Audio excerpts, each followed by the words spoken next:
7 o'clock in St. Louis, you are listening to The Morning After, presented to you by Brown and Crouppen on 101 ESPN and on the TMA STL YouTube channel. Tim McKernan, Doug Vaughn, Martin Kilcoyne with you on the program.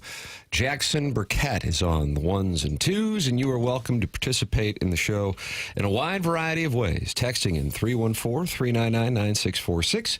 Air Comfort Service, sponsor of our text inbox. Calling into the Collier and Thompson phone lines, 314-974-0101. And then opening up your YouTube app and typing in TMASTL, clicking subscribe. Doug, you wanted to get to 6,300 subscribers this week. We're at 6,290. Yesterday, we were at 6,270. With 4 days left, we have some room, but let's not take it for granted that we're going to get those 10 remaining subscribers. We're running out of citizens. That's correct. Hopefully There's only 6,300 people in St. Louis. Feels like it sometimes. Hopefully, we can find 10 more citizens. Because it'd be nice to reach that milestone. Yeah, 6,300, Martin. That is Why don't you shame them into it, Doug? Just shame them. What's wrong with you people? What else are you doing? Nice. Click the subscribe button. You're doing nothing else. Does that work? Just guilting people into it? I don't think so. If it were you, wouldn't it make you want to not do that even more? If someone tells you to do it? Let's see. Grew up going to Catholic schools. A lot of guilt, Doug. Gets a lot of stuff done.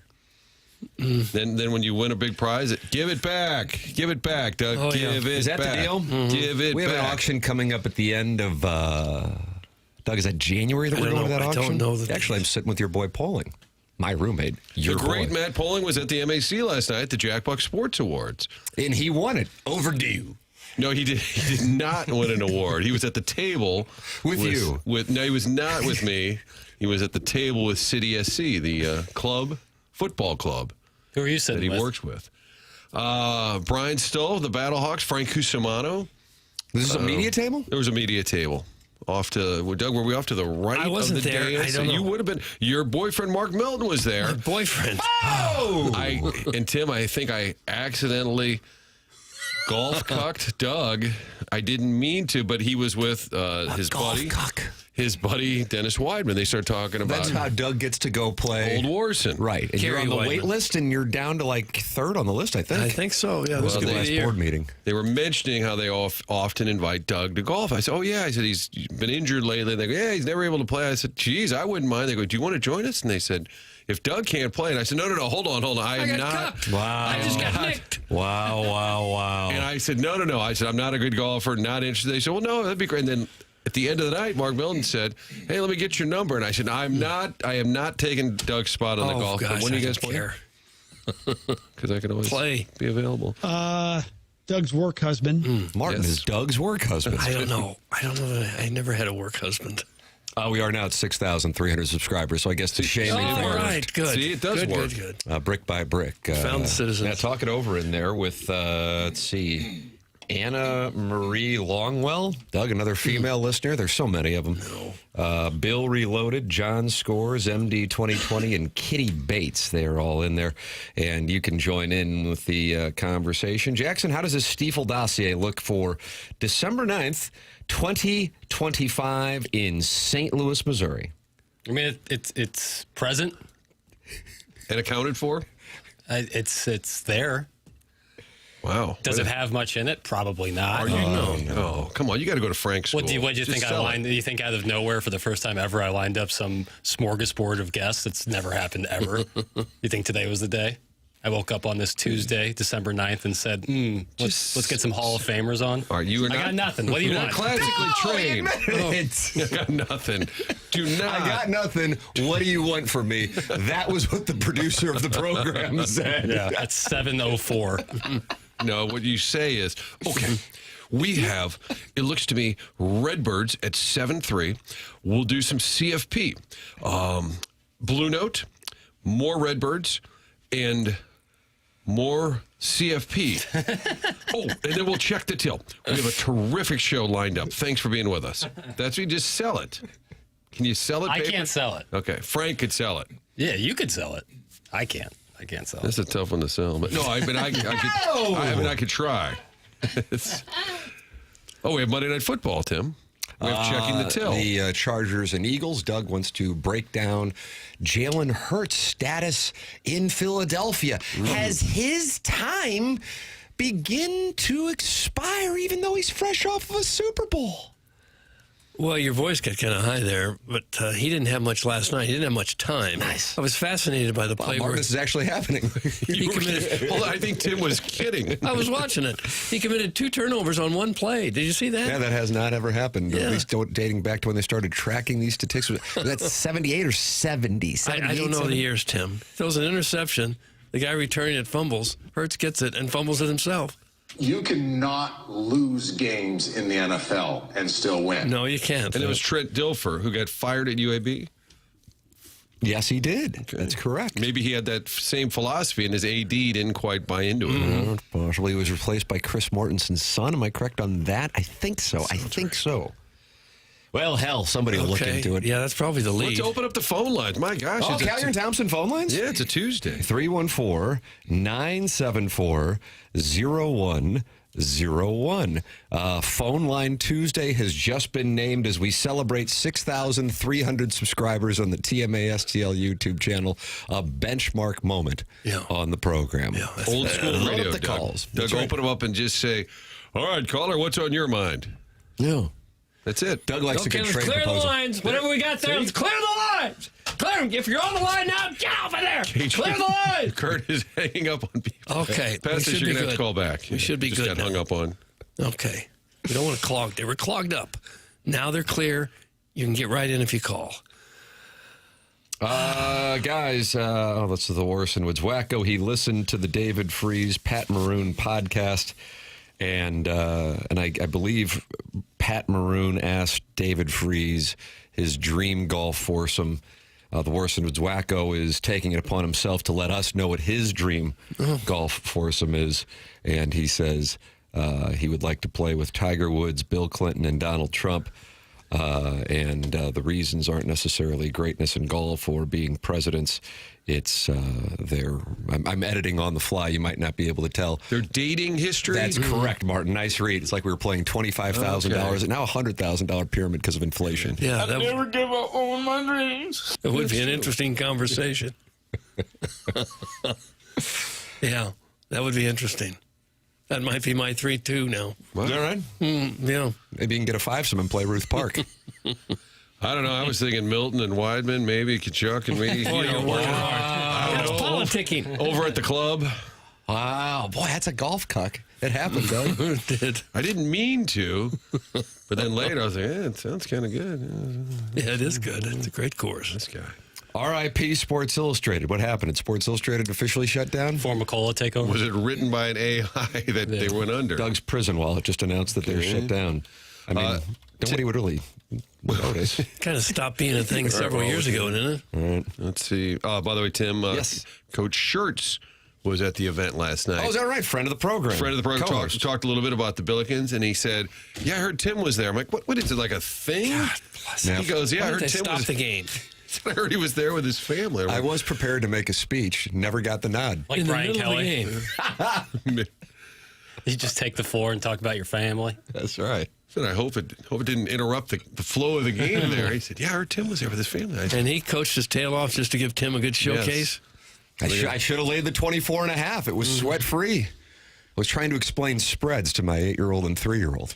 And I said, listen, they're up by 27, but we have something to monitor here. The spread was 24.5. They're up by 3, fellas. Exactly, Yeah. boys. and when there's nothing under the tree, you go, remember those spreads I talked Exactly. about? This is how you Sometimes learn. you win, This is how sometimes you you learn. lose. Open up the text inbox like real ladies and read my damn text. That's from the plumber. Okay. We are getting some angry texts about people who feel like we don't read their text. Jackson, how would you explain to people when their texts don't get read? A lot of texts, man. A lot of texts. They come in often. It might be 1 minute you send your text in. 2 minutes later, you're behind 30 or 40 other texts. I would explain it this way because I would show you a screenshot, but then you would see people's phone numbers, and we can't do that. But for every minute on the clock, I would say the show gets about 10 to 15 texts. So that gives you an indication, just so you know that we're not specifically looking at the text inbox and choosing not to read your text. The entire show could almost be reading the text inbox. It could. Yeah. Today feels like one of those days. Yeah. Sometimes late at night, I'll get caught up and I'll write everybody back one by one. It just takes a while. The plumber says, I appreciate your condolences, Papers. Your shame to subscribe motivates me as much as the texters who tell me to go away. It just makes me want to text more. Suck it, haters. Happy Tuesday, y'all. Doug, that's from Sharon in Clayton. Oh, okay. She was in the tri-state area a couple of weeks ago enjoying the Blues and Rangers and Blues and Islanders and Blues and Devils. Boy, where do you think she is now? Probably back to Sanibel, yeah. That's where they winter. She's got It's refreshing to see rich white women. It is. I don't care if my texts get read as long as Tim knows that I care. That's from Injun Joe's Cave Ride Magic Man. That's a sweet text. Very kind text. Talk about the freaking Cleveland Browns. That's from the Warren County Wizard. Cleveland, bro. What do we got with Cleveland? Big day for Shador, Shador, Sanders, and Cam Ward. Fun game. The over-under was like 33.5, and I think they scored like 60 or something like that. Hell, I don't know. The lead, according to the Stiefel dossier, for the record, is Notre Dame Athletic Director Pete Bavacqua. Kurt Bavacqua. No Who relation. pitched Well, for it's been his brother. I think he was an infielder. Third base, maybe Padres. pitched in a blowout game, though, in 84. And then Ali Marmol did do some talking regarding Cardinal trades. I think there'll be a Cardinal trade today. Over-under Cardinal trade 0.5. I'll go under. Really? They'll talk about it. They won't do anything, and maybe in a few weeks they'll do something. Today by midnight? Yep. Yeah, over. Oh, wow. Based on what Ali Marmol's comments. What if it was by 11? Would you have changed it? You said by midnight. If he said by 10 p.m. Well, if it was like end of business, then no, I would have said no. Doug, do you say UOB? I don't. I never do. Boy, that Mark Feinsand was up at like 3 in the morning talking about Steven Matz's signing. It Go was to bed. Tampa? Yeah. Friend of the program, Martin. Friend of the program. He would fly back to Nashville on off days just to kind of unwind. And then Him and Sonny. think they share a NetJet plane? subscription. occasionally would call into this show. And it wasn't that these guys were forced to call in, but sometimes it felt like they were forced to call in. But it's a very pleasant gentleman, I would say. He's pleasant. He's made a ton of money just by being left-handed. Steven Matz and the Rays, 2-year deal. Yeah, that was announced at 1, 2 in the morning by Mark Feinsand. Doug, is that what Go to bed. Is that what his agent said? Well, he is left-handed. That was the pitch? Apparently. I can't imagine what else you're selling. Talk about Drakewitz's extension and how he gets an extra year on his deal every time they go 8-4. I wish I could get more money for doing nothing at my job. That's from the 636. Doug, are you aware of that clause in the contract extension? Apparently, I wasn't before, but that does seem to be the case. He gets his agent to float his name out there for possible jobs, and there's another $12 million. Thank you. Got a good agent. Good agent. Yeah, there's there are people around other SEC programs observing that, and now many hardcore Missouri fans are on the defensive regarding the 8-4 clause. So, for those not familiar with it, which I would imagine would be... Did this come out in the last 24 hours? Yes. Probably, not even 24 hours, actually, Martin, is that if Eli Drinkwitz gets to 8 wins, which, of course, would be an 8-4 season, the contract automatically gets an additional year. Oh, I thought you were kidding. This is true. Oh, yeah.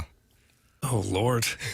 So we're going to see more Central Arkansas and Louisianas and those teams for sure. Well, they will have 9 conference games.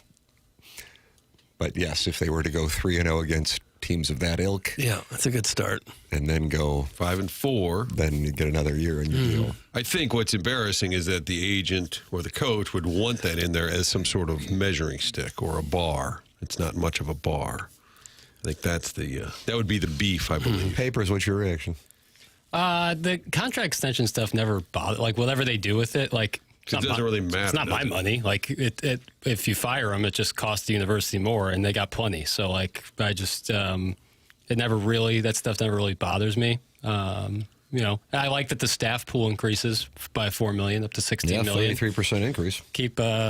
Hopefully keep some guy like Corey Batoon, who might be getting some calls here in the next year or two. So, the contract stuff, it's like, whatever, pay him whatever you want. It's literally not my money. But I think putting that in there, maybe it's just the agent, maybe the coach and agent talk about it. It seems like a low bar. So I'd like to trigger. But if the school's going to give it to him, why would he say no? For sure. It's kind of like John Shaw said to St. Louis, we want this clause for first tier. And he said, I just was throwing it out there, and they said yes. And then they put it in the lease. Secretary Kennedy there. Yeah. Regular season games only. Bowl games do not count toward the 8, and that is important. Why is Doug ignoring that detail? Who is he protecting? That's from Brian Henshin, and that shows why he covers the Colts. Yeah. And Daniel Jones, the doo-doo man, cannot escape that kind of coverage in Indianapolis. And now, by the way, the Colts are working out Phillip Rivers today to be their quarterback because they're out of quarterbacks.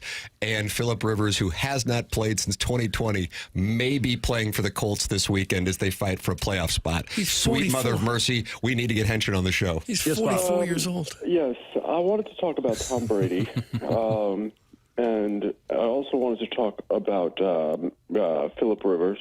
Well, go ahead. I also wanted to talk about Carson Wentz and Drew Brees, Andrew Luck. All right, get rid of That's him. enough. He'd had enough at that Well, point. we got to about the 6th quarterback. He said, if he says Andrew Luck, I'm getting rid of him. That's it. Great. Let's all prepare for more 6 and 6 and 8 and 4 years with bids to the Preparation 8 Hemorrhoid Bowl. That's from Dr. Richard Gozinia. It's not my money. He's the highest paid state employee, Jackson. It is your money. Spoken like a true liberal. That's from Snagglepuss. It is your money. It's our tax money in Missouri. It's from the 314. Jackson, your response. It's not my money. There is a trickle-down effect to people making huge amounts of money on your favorite sports teams. It has an effect on ticket prices and on concessions and on every other way that the organizations make money so that they can afford to pay people these salaries. There is a trickle-down effect. If your baseball team has a payroll of $300 million, that team's going to try to get a lot of that back, and they're going to get it back partly through you. Right. Well, they got plenty of money out of me. I went to school there, and I've paid a lot of money to the University of Missouri, and honestly, they have a lot of money, so they can pay out of their own pocket. I understand that, but what I'm saying is like when a team like the Cardinals or any other team has a really high player executive payroll, they're going to pass those costs on to the customer. Yeah. And that's us. For sure. Yeah. I think it's a little different with like something like this where you have boosters and donations coming in as well. Schedule would be good. That's from Nikolai from St. Chuck, but we believe that's Dat Zulu. Is that correct, Jackson? It's too hard to track. I don't know. You seem a little frustrated, are you? Am I? Yeah. Oh, jeez. Martin asked, are you? Jumpy. Jackson said, am I? That was like the Arch exchange. Who said that? Arch, what? He did? No. I don't feel- Boom. Bada, bada, boom. I don't feel frustrated. Well, what's going on? Nothing.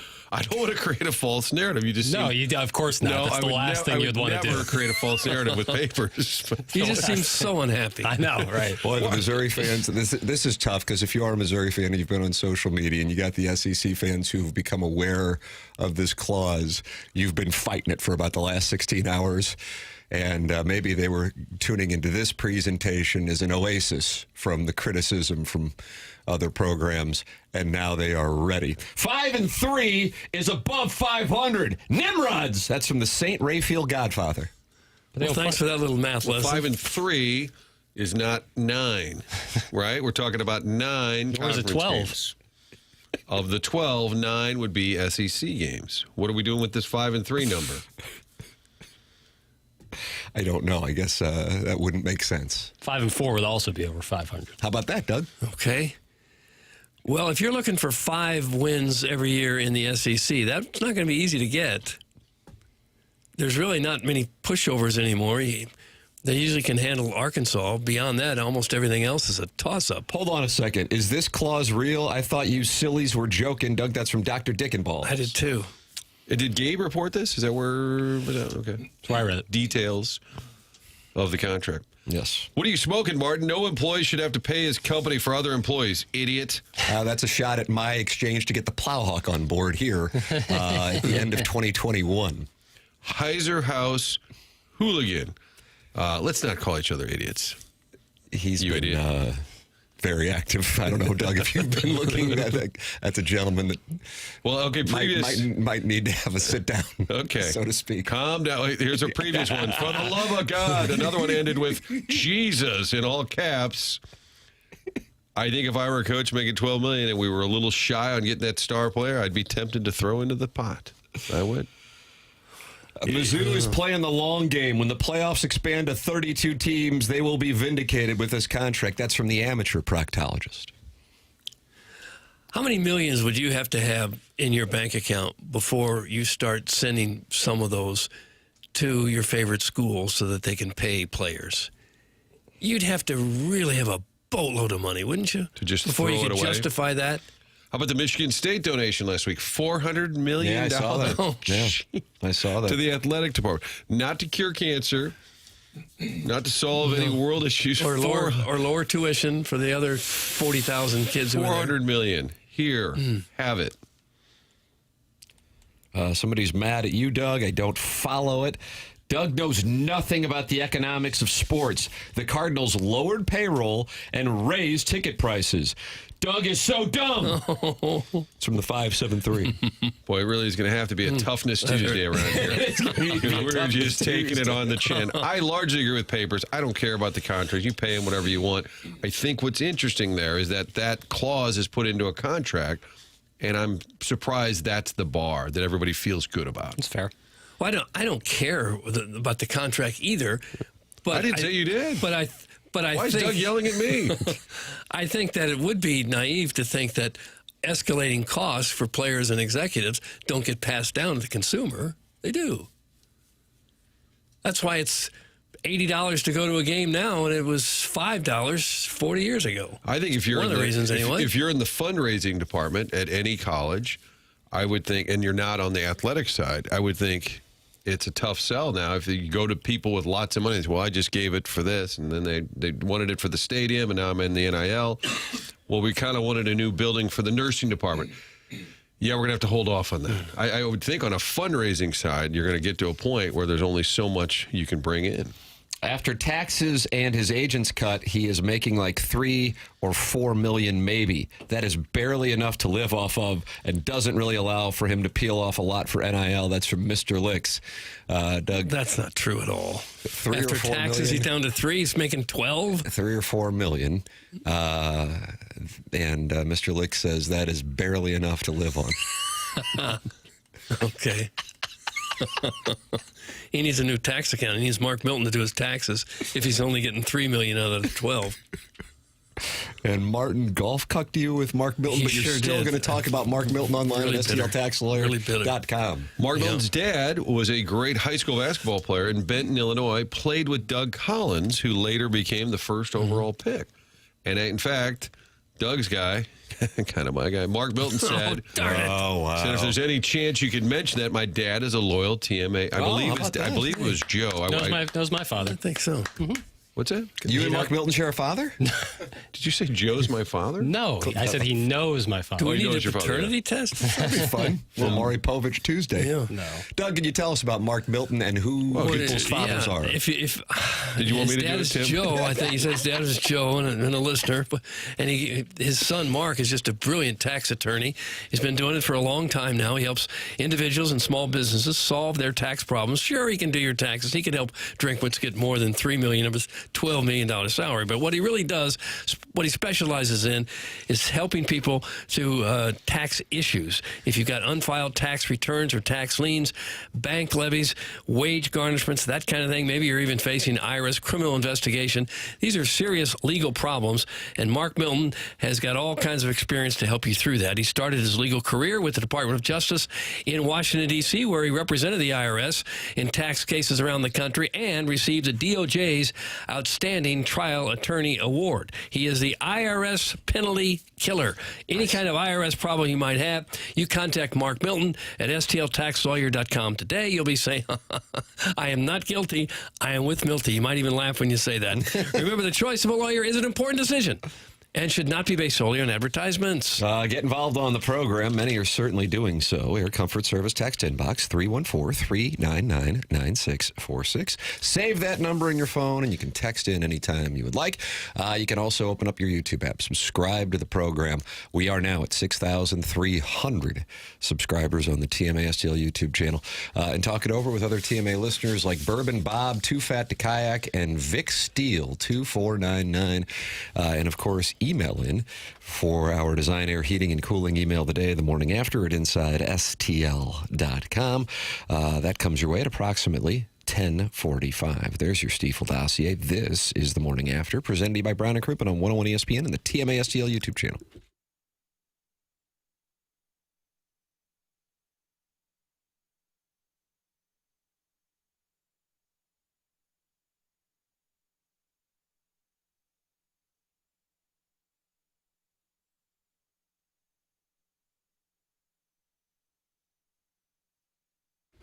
Psychiatric Care and Research Center has an opportunity for TMA listeners to make some money with them. Dr. John Canale has been in practice in the St. Louis area for more than 4 decades and conducting clinical research trials for more than 2 decades. And he is conducting clinical research trials in O'Fallon, Missouri, and providing compensation for both your time and your travel. If you are interested in participating, go online at pcrc-stl.com. That's pcrc-stl.com. Dr. John Canale is including studies on the following: anxiety disorder, depression, bipolar depression, and obsessive compulsive disorder. His office is in O'Fallon, Missouri, and if you are interested in participating, you will receive compensation for your time and your travel. pcrc-stl.com. That's pcrc-stl.com.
Doug, red alert.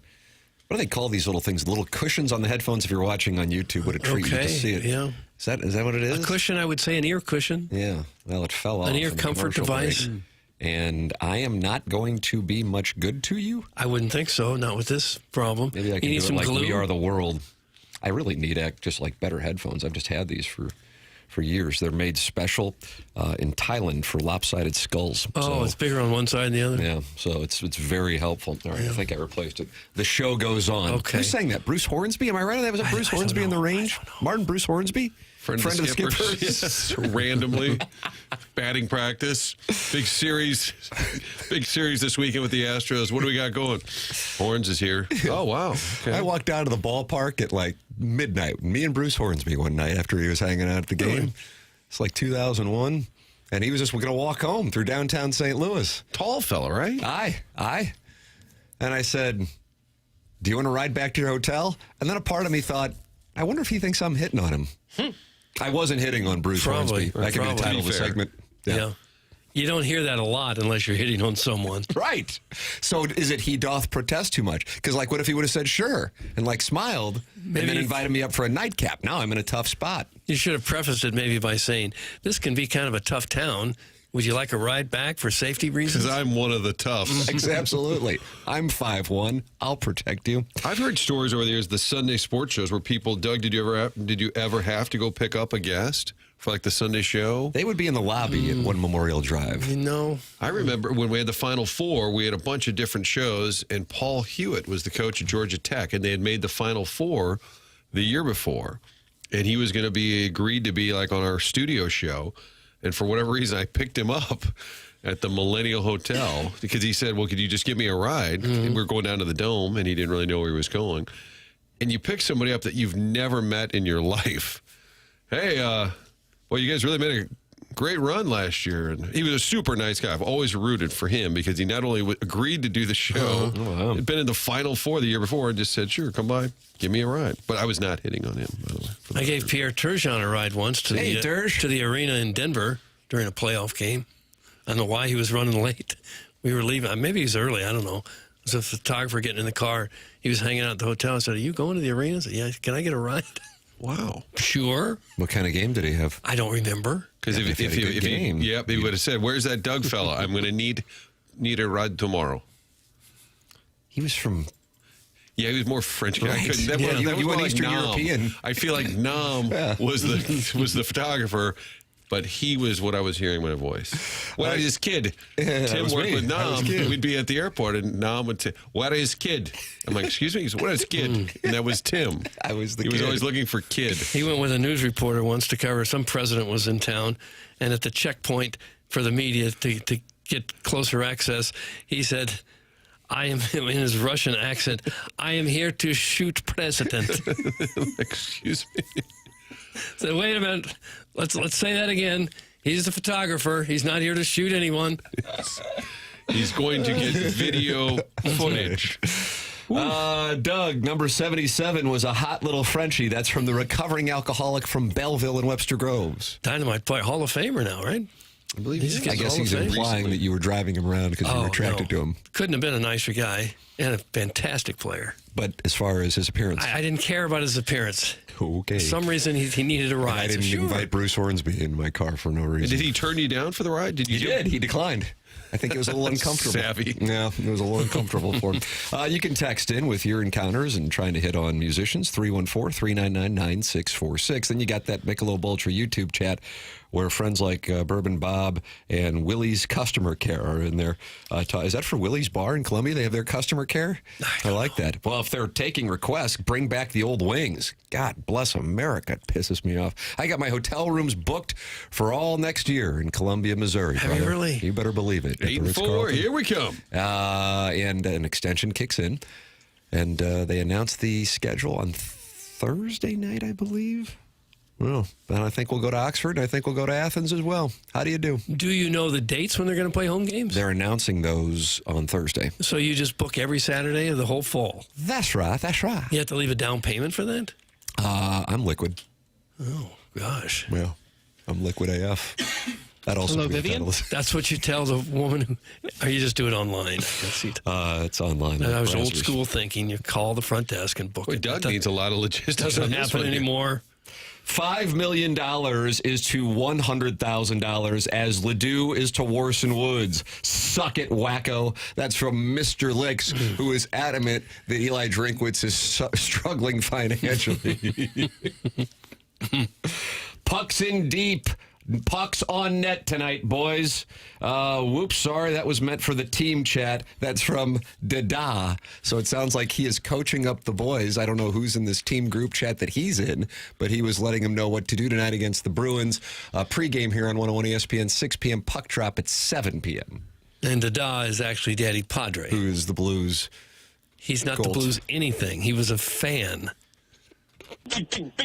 He got to practice once or twice, and man, they would just light him up like a Christmas tree. Doug, the Cardinals are going to make a trade today, according to me and Jackson. The over-under is 0.5, and it's 12 o'clock Central Time, Jackson, that's our cutoff? Yeah, To have this bet close? Yep. When the clock strikes midnight. And your reasoning for thinking it is Ali Marmol, and you have the audio for our listening audience here on the morning after. Presented to you by Brown and Crouppen on 101 ESPN and the TMA STL YouTube channel. Yeah, so this is Ali Marmol talking with the Foul Territory guys who are live at the Winter Meetings in Orlando, talking about the Sonny Gray trade, but more so what's to come following the Sonny Gray trade. Hate seeing him go, but when you look at, Heim was pretty clear on what the objectives are and what we're trying to do. Like he said, we're not going to concede anything for this upcoming year. We're going to compete and keep the standard high, but at the same time, set ourselves up for success in the future where we show up and you know you're going to win, and having that type of club that's extremely competitive, and that's part of the Sonny trade. And there's going to be more down the road here shortly. So, Wait, what? it's Wait, what? So it's unfortunate to see those type of guys go, but at the same time, you know you're setting yourself up for success, and everybody's on the same page as to what that needs to look like. Okay. Was that AJ Przinsky? Who was he? Oh, I was. Wait, what? That was AJ Przinsky Okay. So he was a guest. on there. Foul Territory. Okay. But when Like I you said said the before the Sonny clip Gray played. trade doesn't mean they're conceding this year. It absolutely means they're conceding this coming year. It absolutely means that. They're not better because they traded Sonny Gray. They're much worse. Why do you hate Dick Fitz?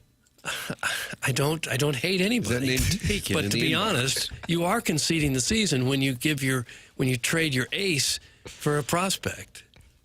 You're absolutely conceding the season. Everything's just wet. Okay. Why is our Marmol out there running his mouth? It's from Harrison's brother, It's the Master. Winter Meetings. He has turned his attention from Jordan Cairo for the moment since he's injured to Ali Marmol. Running his mouth. Somebody asked him for an interview. He said, okay. That means he's running his mouth. Can't win. MLB's MLB.com reporter John Denton said that Chaim Bloom has reaffirmed that even if the Cardinals cannot get a deal done with any team in baseball for Nolan Arenado, releasing him is not an option. Is now or not? No, not N-O-T. T is in T-T. I wouldn't think it would be. No, if you're going to have to pay him, why would you release him?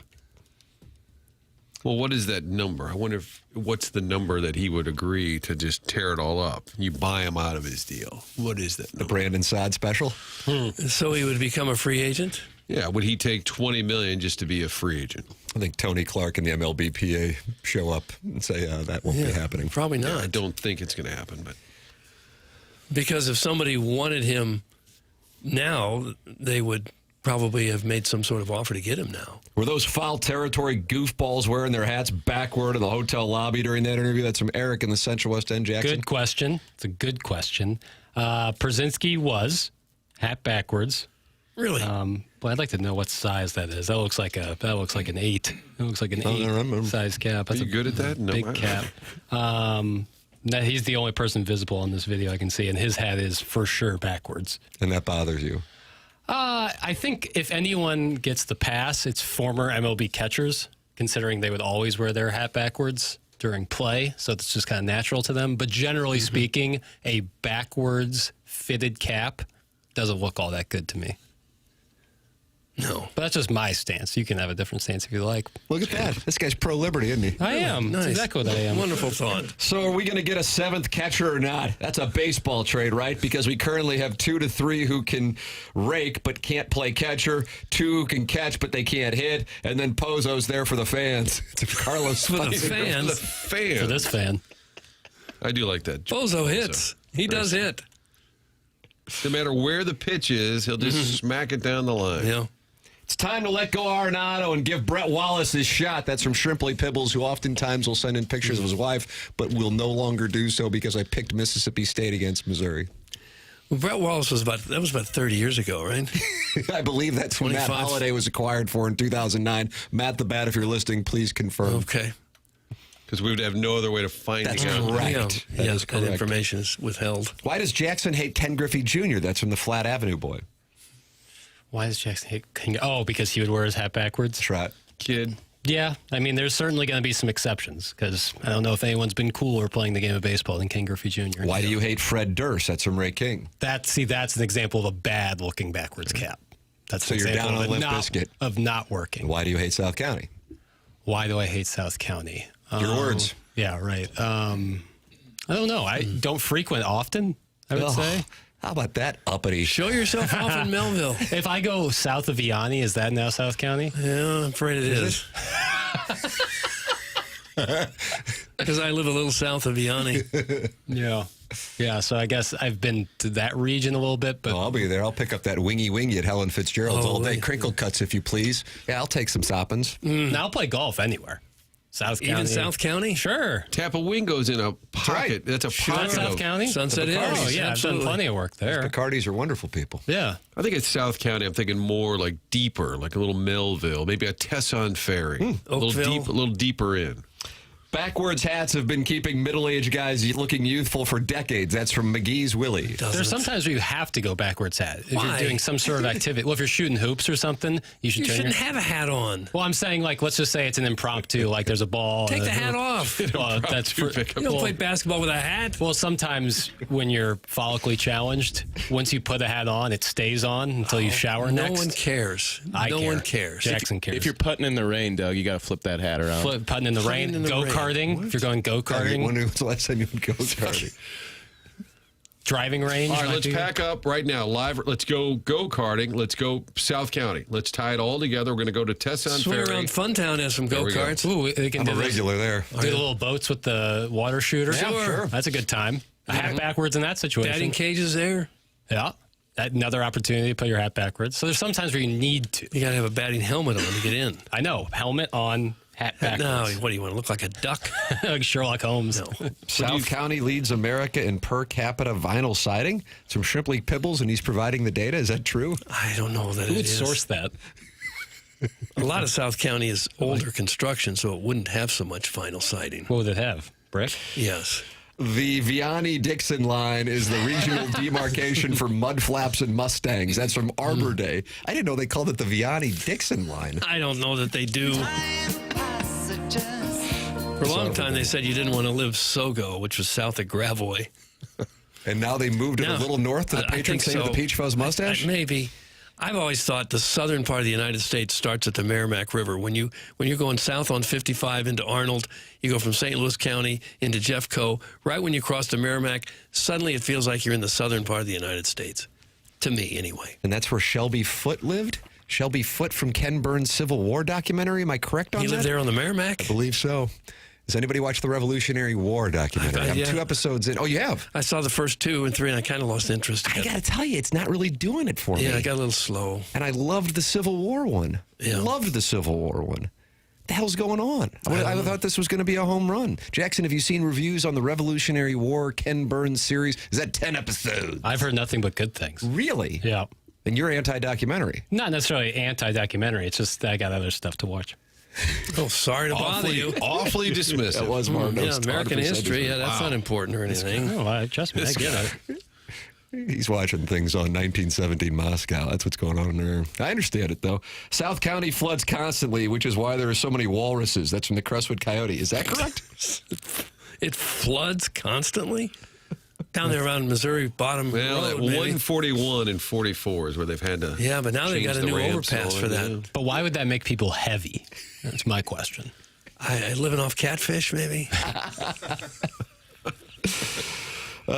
Stop making fun of where Sharon lives. It's not nice. That's from Sharon's Ladue pool boy who believes that she lives in South County and lies that she lives in Clayton. 314-399-9646. That's how you can text into said program. Then you got that Michelob Ultra YouTube chat where 222 friends are gathered this morning and talking it over and debating whether or not Webster Groves is in South County, it looks like. Heim Bloom's spreadsheet is saying Webster Groves is the start of South County. I don't know. Webster and Kirkwood are sensitive about that. Oh, is that right? Really? They want to be Southwest County. They don't want I've to never call heard that term Southwest County. Yeah, really. they don't want to be called South County. But Really? That's a if you live thing. in Florissant, you would think someone in Kirkwood lives way down south.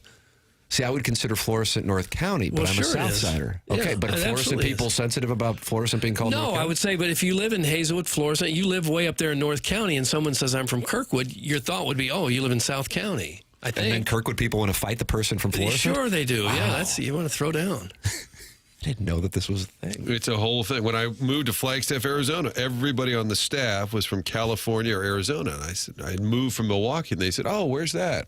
Yeah, They didn't know. literally had no idea. Yeah. And then I said, well, I'm from St. Louis. They said, oh, is that kind of near Chicago? I said, sure. They had no clue. Yeah, people are pretty dumb. You though. just got to say, kind of near Chicago. If you're from Omaha and you move west, people, where are you from? It's kind of near Chicago. I remember we had an intern when I was in Miami, and we started talking about Chicago, and this guy said, where's Chicago? And I looked at him and said, you've got to be kidding me, right? This is the guy who'd been through college. He didn't know where Chicago was. Did you tell him it was Otherwise, your town? normal person, you'd think he was reasonably educated. How do you grow up in the United States and not know where Chicago is? I'm going to Chicago. Stand up. We got a guy here who can freehand an entire map That's of the right. United Little States. Jackie Papers, sir. I've witnessed him do it, Martin. What jams you up? Kind of that Rhode Island stuff up over Midwest always. there? Really? There's a lot of states. Because you call it flyover territory when we're off air.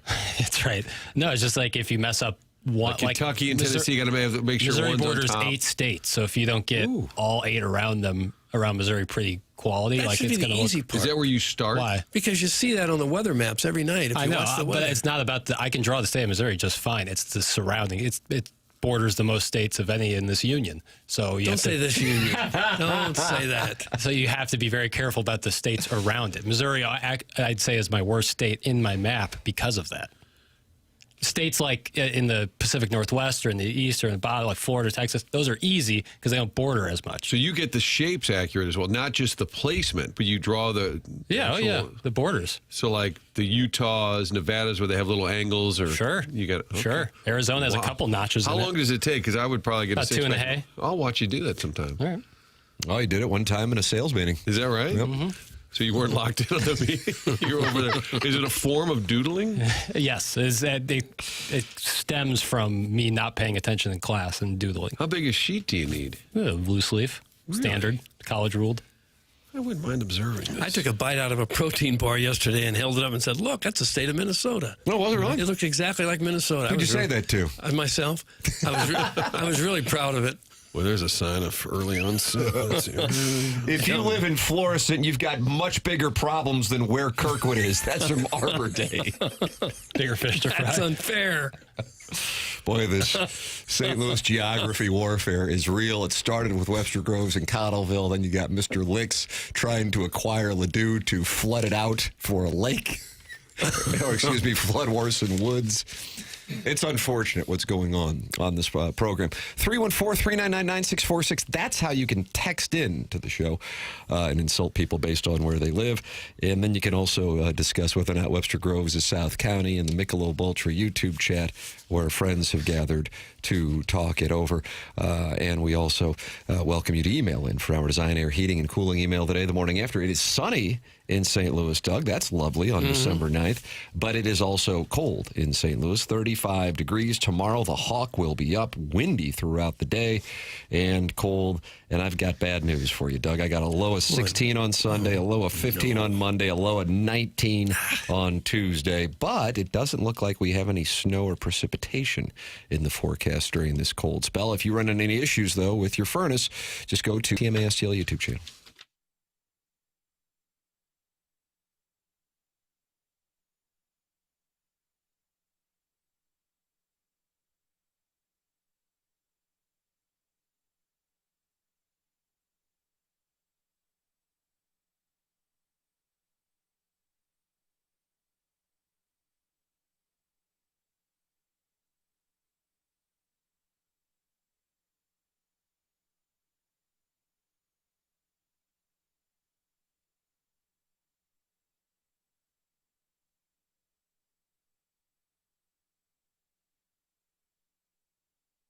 Hey, Missouri, if you have not heard by now, FanDuel Sportsbook is live in the Show Me State, and they're kicking things off with an offer that is tough to beat. Right now, new customers can bet $5 and then get $300 in bonus bets, win or lose. Whether it's football, basketball, hockey, or more, you can bet it all on an app that's safe, secure, and super easy to use. So download FanDuel today or head to FanDuel.com/Missouri and join the excitement. Doug, we've got Blues, we've got Bruins. Is there a play you like on tonight's festivities? Yes, of course. Blues are a 1.5 favorite. I like that. I like the Blues in this one. Timmy, this club is hot. Oh, wow. They've won 2 in a row.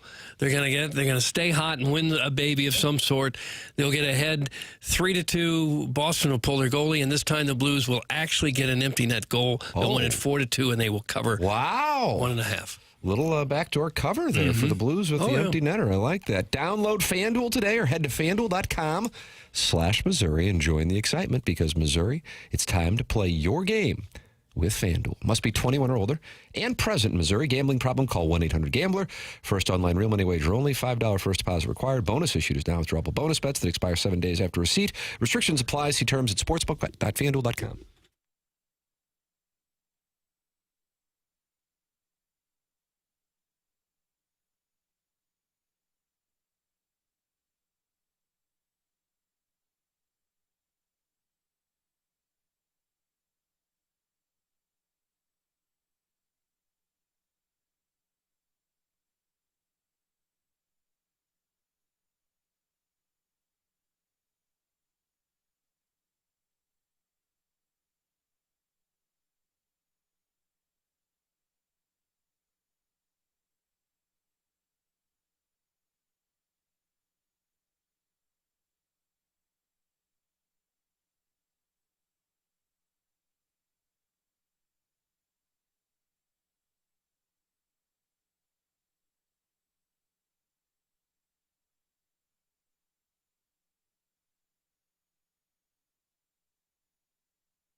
This is Jackson with the Sports Center updates, driven by Johnny Londoff Chevrolet and Johnny Londoff Autoplex. Blues back in action tonight, taking on the Boston Bruins right here on 101 ESPN. Pre-game at 6, puck drop at 7. That was another Sports Center update, driven by Johnny Londoff Chevrolet and Johnny Londoff Autoplex. See them at londoff.com. Chevy, together we drive. Are you kidding me?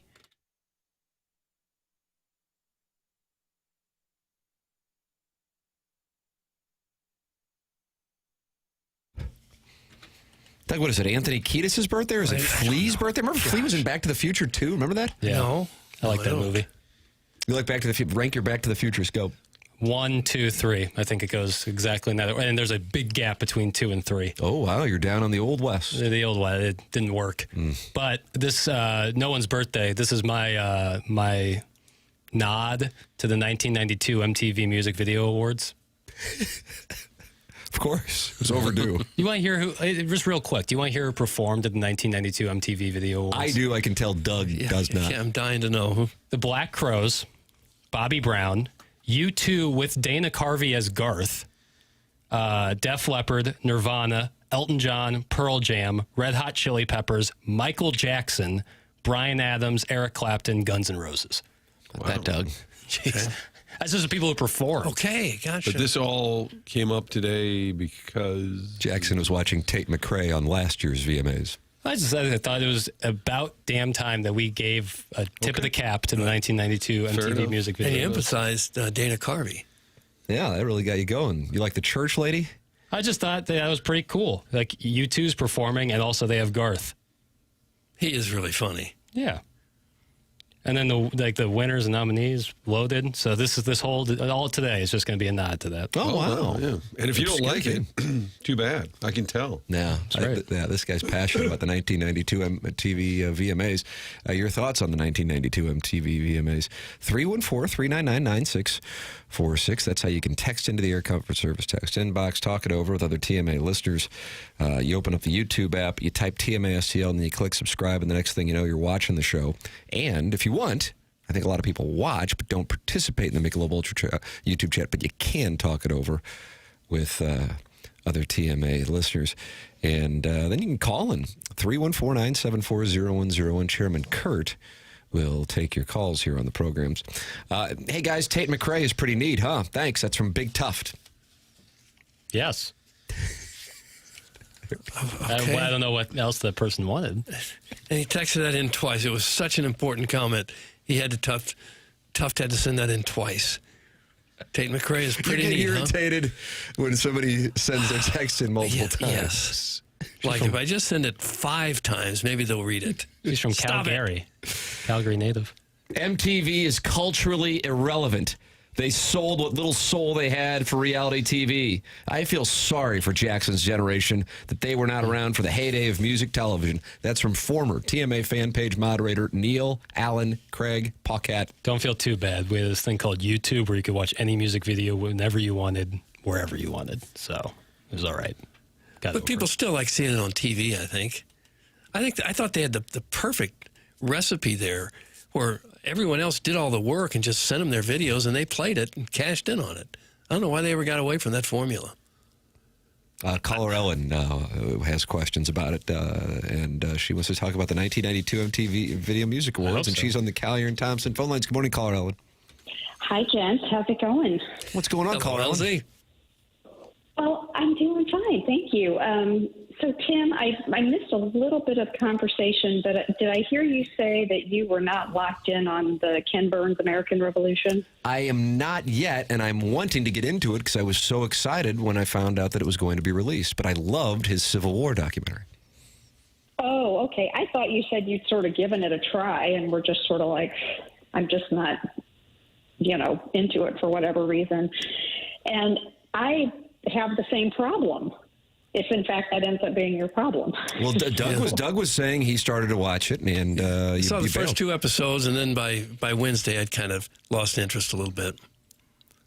Yeah, I mean, I'm blaming it on our phones because I feel like my attention span has just gone down to nothing. This is baseball's issue too, I think. Mm-hmm. Well, I think you're right. I mean, I am somebody who used to just every newspaper, every national newspaper in the country. I used to read from cover to cover. I can barely get through the headlines without my ADD kicking in and, shopping or doing something else. Or it just makes me so mad, and I'm mad at myself, and I can't. I'm an addict, and I can't control it, and I'm really upset. So I think some of it, the same problem. I think some of it, though, might just be the way that it's presented. There's not a whole lot of video left over from the 1700s. So most of what they had to work with were, pictures and talking heads of professors, history professors talking about it, as opposed, I can really get locked into a documentary that's got interesting video and, moves a little bit. But it's pretty cut and dried material there that you have to sit through for 10, 12 hours to get through it all. Yeah. Good job, Jackson. Thanks. Hi, Jackson. Hey, how's it going? Good. No, Doug, you may be right, but I agree with Tim. Vaughn, please. Cut that Thank off. you. I agree with Tim that, the Civil War documentary wasn't exactly like zippity-doo-dah and fast-moving, and I couldn't get enough of it, and it just, it was a whole thing. That's what I'm trying to figure out. Why? And I didn't watch the Civil War documentary when it came out. I watched it in 2021, and I couldn't get enough of it. And this one, I'm like, okay, I'm midway through episode 2. I got to get back to this thing. Like I got a task. Right, That is the way like you want to do it. Cool. Right, exactly. It's like I should be educating myself. I really should be, but holy cow, are there deals on Amazon? Yeah, it's a problem. So I just wanted to commiserate with you if indeed you were sort of commiserating, but I don't think you'd gotten as sort of in the negative side of it as I have about my own lack of ability to focus. And I don't have ADHD like Jackson does. Oh, so, yeah, he's got it bad. Well, supposedly. Can you freehand a map of the United States? Because that might help get you locked in. Oh, my gosh. That is one of the more impressive things I'd ever heard. I thought at first he meant like the outline of our country. No, state by state, sister, state by state. Continental 48, baby. My proverbial hat is off to you, sir. Thank you. That is really impressive. How about this text from Arbor Day? And Caller Ellen, Arbor Day is, he is the greatest in the game. And he writes, I absolutely love Ellen. She is a very pleasant presence. How about that? When you get an endorsement from Arbor Day. Oh, my gosh. I know there were 38 that disagree with him, but it is high praise from Arbor Day. So thank you, sir. Yeah, that's a big time. Right. And plus, Arbor Day's on Jackson's side usually, right? Jackson, is Arbor Day on your side? He's on the side of truth. So if he ends up on my side a lot, I think that says more about me than anything. Well, and I like to be on Jackson's side, so this is there's an alliance forming with Arbor Day, Jackson, and Colorado. It's a good place to be. I'm feeling good about that alliance. So there you go. Caller Ellen, great to hear from you. Don't be a stranger. We love hearing from you. So does Arbor Day. Thanks, fellas. Have a great day. All right, thank you, Elsie. Here on TMA. Hey, the Last Minute Blues podcast is going live at Hot Shots in Fenton next Tuesday in support of Operation Food Search. Bring a canned or non-perishable food donation and score one of the brand new Last Minute Blues podcast stickers. You'll have a chance to win a signed Jordan Binnington jersey, tickets to multiple upcoming Blues home games, and even a chance to potentially play the game Good Puck, Bad Puck. Plus, Alex Ferrario, Jeremy Rutherford, and Donnie Fandango will host a live edition of the Last Minute Blues podcast featuring special guest Tony Twist. Get all the details on the live Last Minute Blues pod happening on December 16th at Hot Shots Fenton, now at 101 ESPN.com. We are entering the Fisher Window and Door Store 8 o'clock hour. It is 8:06 in St. Louis, so we are now entered into it. Time check brought to you by Clarkson Jewelers, an officially licensed Rolex jeweler. Tim McKernan, Doug Vaughn, Martin Kilcoyne with you on the program. Little Jackie Papers on the ones and twos, and Chairman Kurt taking your phone calls at 314-974-0101. This is The Morning After, presented to you by Brown & Crouppen on 101 ESPN and the TMA STL YouTube channel.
TMA 101 ESPN. The show is presented to you by Brown and Crouppen. Tim McKernan, Doug Vaughn, Martin Kilcoyne with you on the program.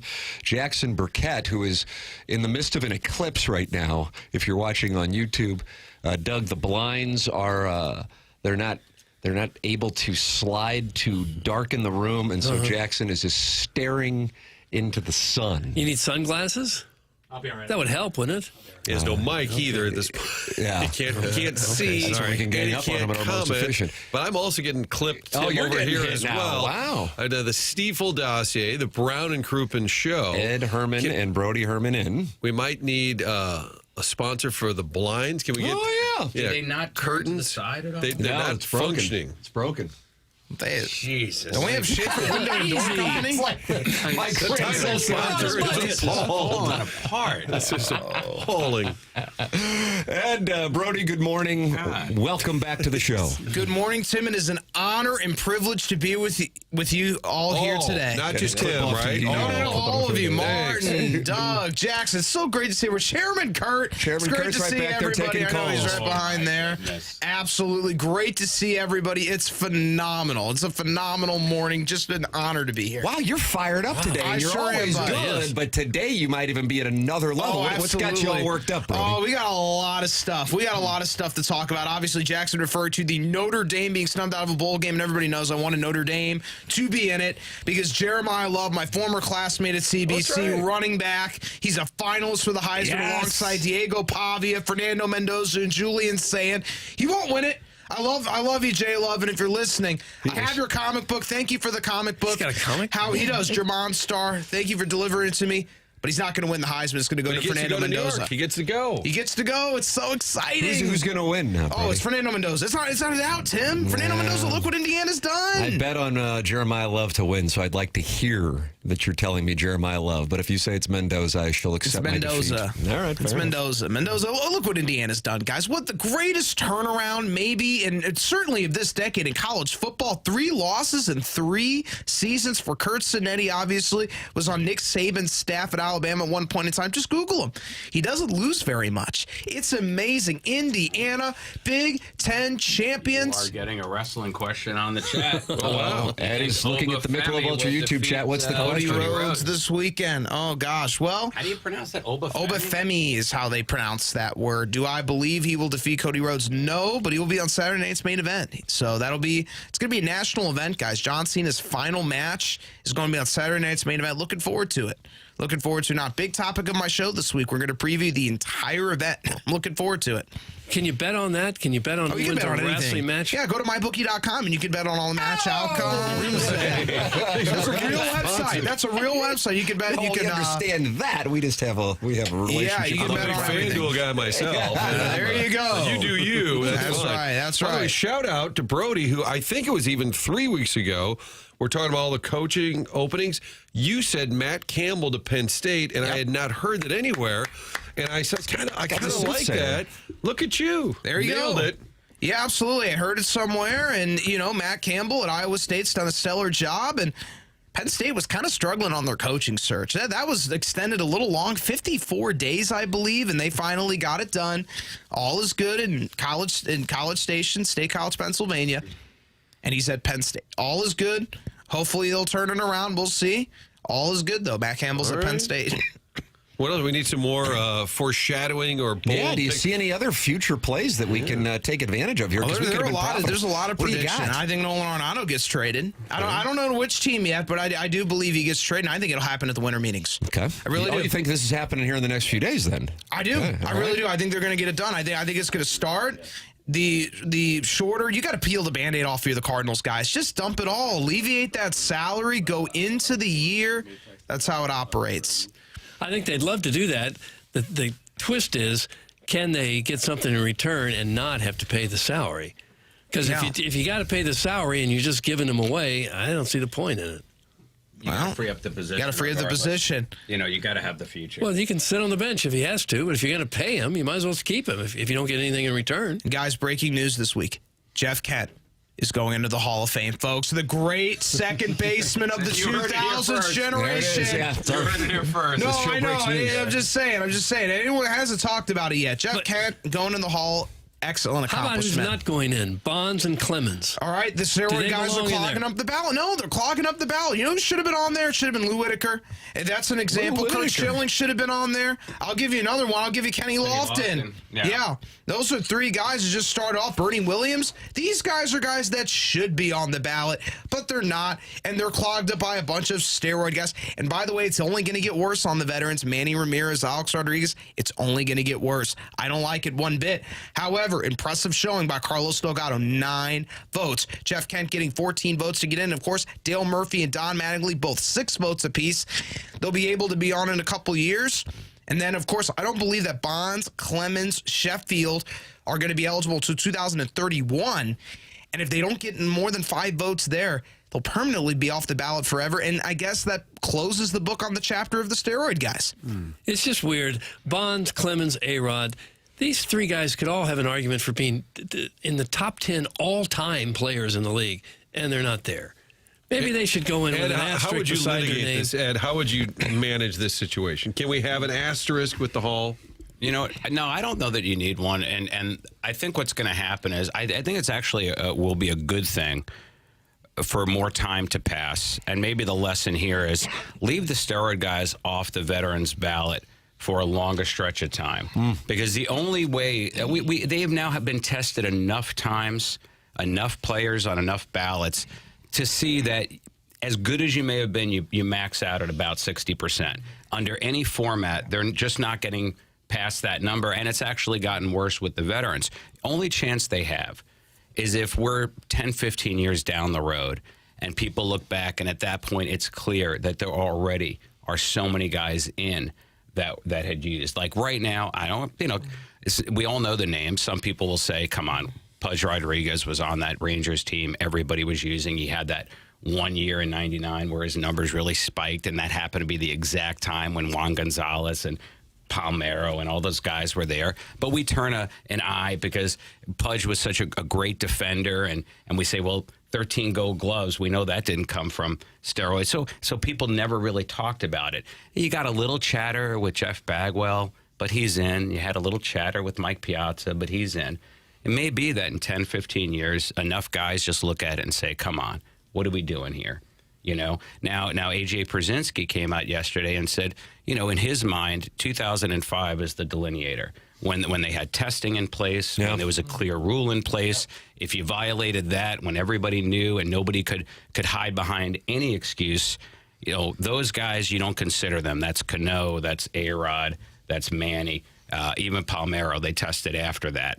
But for the guys whose careers, either they never tested or the usage was all before 05, that's where he draws the line. I'm not saying I agree, but there was a good rationale. Like to that. Barry Bonds, Clemens, and prior to 2005 were star players. The guys who, technically, and people can argue about this, but technically there was no rule against it in the game. There are some people that say, but it was against the law. Doesn't that automatically make it against the rules? And I say, no, of course it doesn't. That's ridiculous.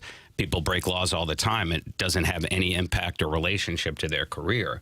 You get a DUI, it doesn't mean that you're not eligible for, playing. So, no, until a game articulates that in our sport, this is our rule, what the law has to say about it doesn't really mean anything. So, and we had a ton of players in the 70s taking cocaine. That wasn't legal either.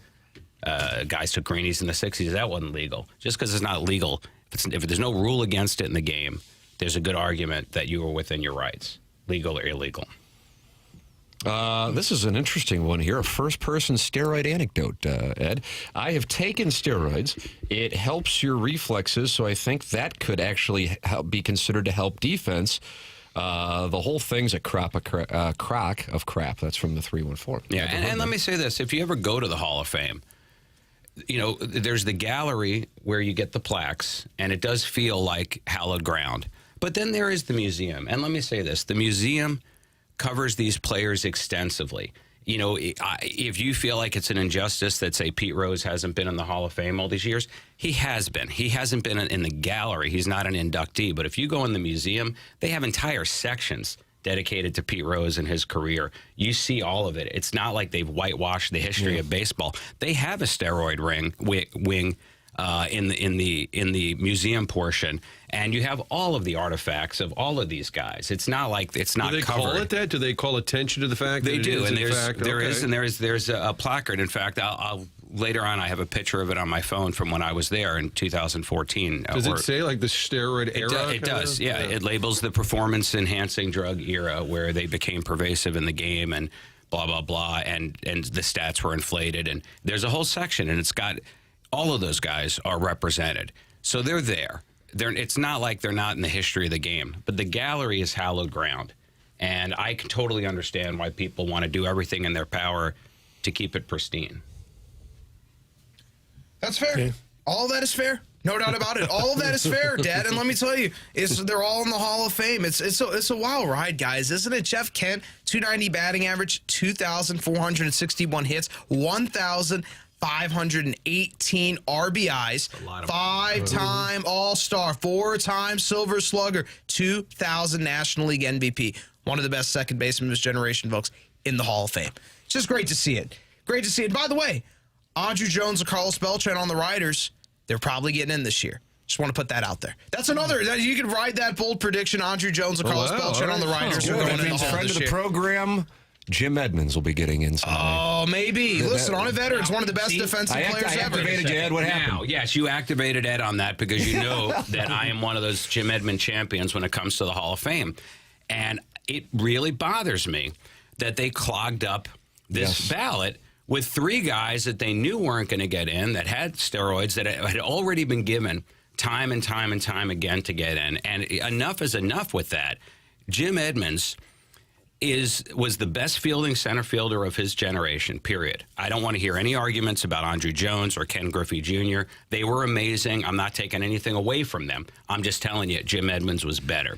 And offensively, if you compare him to center fielders, don't compare him to all outfielders. That's the problem. That's why center fielders get screwed by the voters.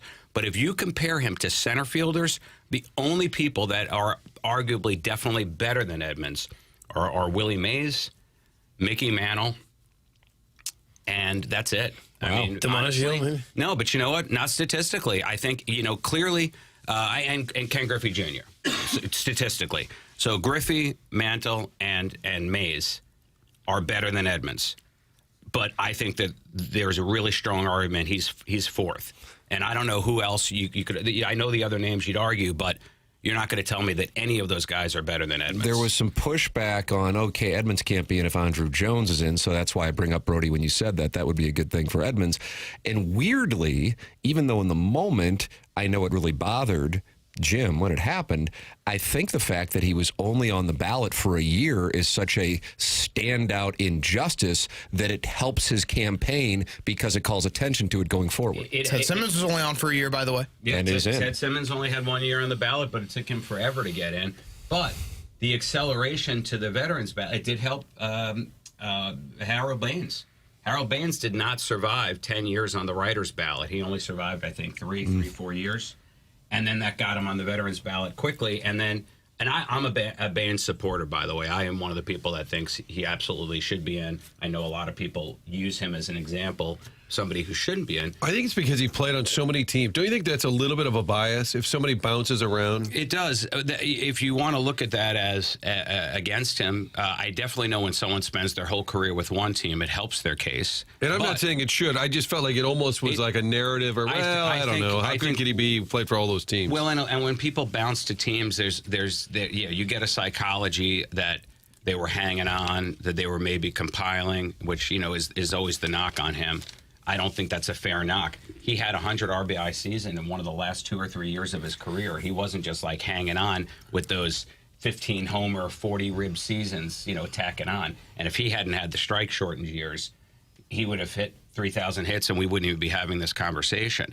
Is Edmonds not in the Hall because the writers didn't like him? That's from the chairman of the National Swingers Convention. Great to have him listening in. Sadly, of course that plays a part. I think the bigger issue when that happened, Ed, was he was on a ballot with a bunch of guys. I can't recall. I feel like Alan Trammell was one of them, who it was their last year on the ballot. And so the writers can only pick so many people. And so he was left off. Plus, I think he was on the ballot the year Griffey went in. That's correct, Jackson? Are you looking at it? Oh, I know you don't have a mic. I'm sorry. He suffers because of the overlap with Griffey's career like that. Yes, that's he true suffers also. the way that. Well, Tim Raines had that same problem with Ricky Henderson. Ricky Henderson is the greatest leadoff hitter in history, and is so much greater than the number 2 that your instinct is to think that the number 2. You forget that the number 2 is the second greatest. And Tim Raines arguably is the second greatest leadoff hitter in history, certainly of that era. But he was so overshadowed by Ricky that when the Hall of Fame voting came around, there just wasn't a lot of love for Raines until enough time passed. That's why the passage of time, we were just talking about this in the hall, a lot of people will say, well, if a guy's a Hall of Famer, why doesn't he get in the first year? How does he magically become a Hall of Famer 20 years later? And the thing is, you don't understand where a person's place in the history of the game is until you understand what came before them and what came after them. See, when a person retires, the only thing you can kind of compare them to is the 20 years of context before. But you don't know the direction the game is heading, and it's always evolving. So to really know, it's like the Bert Blyleven's the perfect example. Yeah. Nobody appreciated his greatness when he retired because looking back, who his contemporaries were, there were some amazing players. But then when you saw the next 15 years and you realize, oh, wait, nobody else is going to come around and do the kind of stuff that he was doing, you began to realize, okay, he wasn't one of the 3 greatest pitchers of his era, but he was number 4. And he deserved to be Scott in. Rowland said, I never really liked analytics. And then as he was retired, he said, I do now. Yes. They They're kept working on his- I think it's a re-examining. great example. They kept Now- re-examining his career. And I think Rowland, I do believe he would have gotten it eventually anyway, but I think that without the advanced statistical analysis, he would have suffered kind of the Ron Santo fate. He'd have gotten in, but he would have gotten in 3 years after he died of diabetes. You think Ken Boyer ought to be in there? Yes. Yes, Ken He's Boyer. as good as Santo. Yes, I think that at the third base position, he probably, to me, marks the right where the delineation should be. Yeah. I talked about this last week on a different show, but I don't know what happens with third basemen that so many great ones, good ones, really good ones with good stats, don't even really get discussed ever for the Hall of Fame. They just sort of have their whole career. Like right now, Eugenio Suarez. We're watching an incredible career totally under the radar. Nobody talks about this But again, guy. a guy he's moved around so much Yes, you almost forget well about over him. 300 homers. But you think about Aramis Ramirez and almost 400 home runs there, or Bill Madlock with 3 or 4 batting titles. And you wonder what's happening at third base that all of these great ball players are getting, Gary Gaetti even, and 360 homers, all forgotten. And why did that happen? My theory is just we lived and we saw Mike Schmidt and George Brett. And if you grew up with Schmidt and Brett, they were such giants at their positions that it just seemed like in years later, I don't know, that became the standard with which everybody was held. And as you said about Edmonds, with center fielders, they get judged sometimes their offensive numbers with all outfielders, where third basemen kind of get lumped in with first baseman. Well, you didn't really hit like Which the is first not baseman. fair. No, I'd say. it isn't. Is Arenado a slam dunk because of the Gold Gloves? Yes. I think Already? Arenado is a slam dunk Already? to the Gold Gloves, and I think so is Manny Machado. And honestly, both of them deserve to be. Yeah. Those are Hall of Fame third basemen. How about this one for a Cardinal? And he was a one and done on the ballot. Poor Martin has to look at me like he's staring into the sun now. Lance Berkman. He was a one and done. Chance. You know I what? wouldn't give him a vote. Well, you know what? I'm honestly, sorry. No, come on. Has a higher career OPS and OPS plus than David Ortiz for the I got record. to tell you something. I'm with you on Berkman.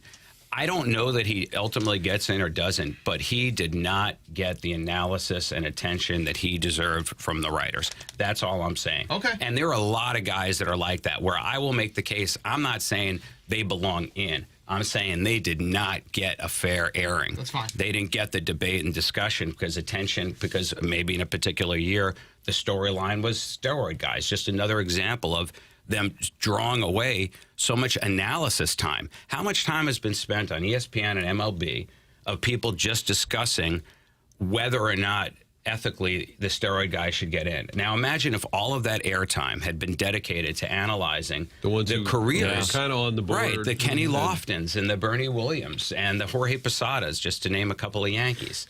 And then these great guys on these other organizations that did not get a fair airing. I mean, the fact that so many people were surprised that Carlos Delgado got 9 votes. Look at his numbers. They're unbelievably good. And he never had a whiff of allegation against him. But these guys don't get talked about because all we talk about are the same 5 guys over and over and over again. Yeah, My dream scenario is that Edmonds does get in, and then he says, "Not going, don't care." He gets voted in. Come on. I'm going to be gardening, Nice. farming. And Brody, always good to talk it over. You think a breakdown as well. Thank you so Absolutely. much. Thank you, guys. Have a delightful rest of the week. Thank you, too, Thank you, gentlemen. That guys. is Ed and Brody Herman. This is TMA, presented to you by Brown and Crouppen on 101 ESPN and the TMA STL YouTube channel.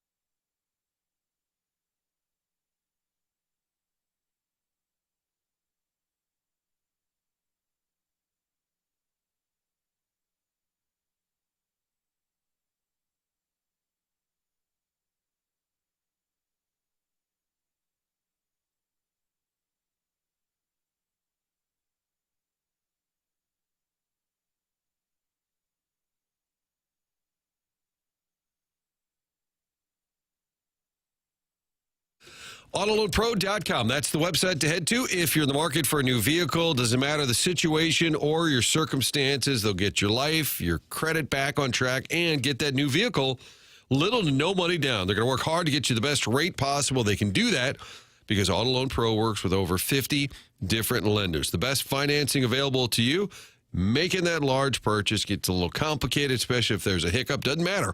Auto Loan Pro, get you back on track. And go to that website, get the free playbook. They put that together for you to educate you and also help you get into the car of your choice in the future. It's all part of the Lita family. AutoLoanPro.com, the website. Financing that car, the only thing to know is to choose the pro, Auto Loan Pro.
Marky Mark performed at the 1992 MTV VMAs? No, but this song was nominated.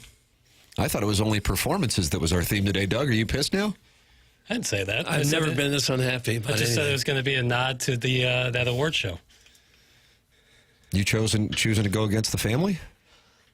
Which family would that be? The Montagues and Capulets? Well, I guess in Romeo and Juliet, both of them go against the family. To tragic ending. Spoiler. Spoiler. Yeah. Okay. Prepare myself. 1580. Doug, good news for you here on the morning after. Joe Lunardi has just revealed his bracketology. We don't need it. What are we, 10 games into the season? Doesn't matter. Let the season play out. Doggone it. Hold on to your bracketology. Do you think Joe Lunardi, who just released his bracketology, has the Missouri Tigers in the NCAA tournament? I'll say no, just because it's been that kind of year around here. This gentleman, Jackson Burkett, still dealing with the loss to Kansas. Jackson, do you think Joe Lunardi has Missouri in this NCAA tournament? His last bracketology had Missouri as an 8 seed following 2 losses against Power 5 teams. Probably not. I'd say he's, at this point, they're still in. Missouri is the first 4 out. Missouri is not in this NCAA tournament. They will not be playing in St. Louis. They are out, Doug. You're out, Tom. You know who else is out? Butwa. Butwa's also out. So you agree with this now? You're starting No, I'm just looking at it now.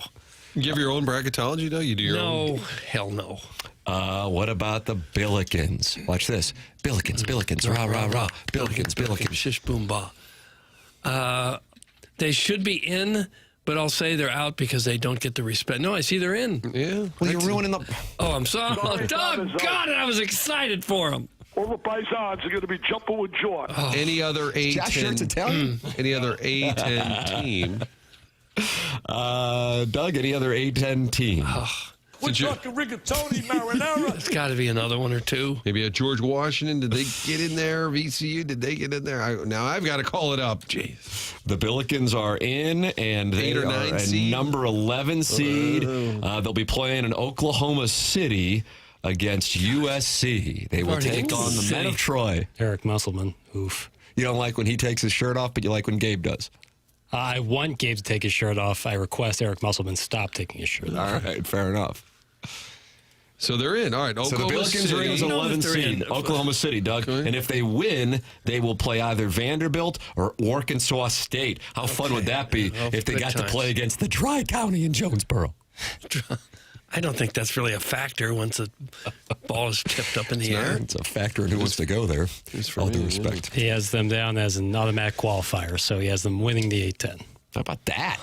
Billikens, rah, rah, rah. ILL, of course, is in. For sure. 5 seed. He's got him as a 4. I think they'd be better than that. And they'll be taking on Texas Tech as Texas Tech tries to win the national championship in college football and college basketball. I'm sure they've got a city where they're going to. Yeah, they do. They'll be playing in Tampa, so it'll be fun. Mons Venus.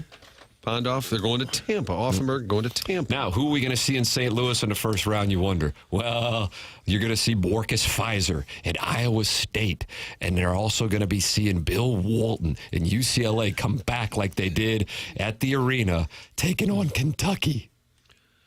Kentucky he's got Kentucky in. Oof. As a 9 seed. Oof. I don't know. Why don't we screenshot this and see just how much of it's true? Papers. McKernan would be coming to our town. You can go down there and get a credential and harass him for his wardrobe. Yeah, you do not like Mick Cronin. He'll probably complain about something in St. Louis. Also playing in St. Louis, Doug, SMU. And they'll be taking on Oklahoma State and Purdue. Taking on Lipscomb. So that'll be a fun matchup. I think that's the nightcap. Lipscomb, yeah, can't wait to see them. Automatic qualifier. Caller Adam wants to talk about bracketology. He is on the Callier and Thompson phone lines. Doug, he is your favorite caller. Not so much. He's my wife's favorite caller. Good morning, caller Adam.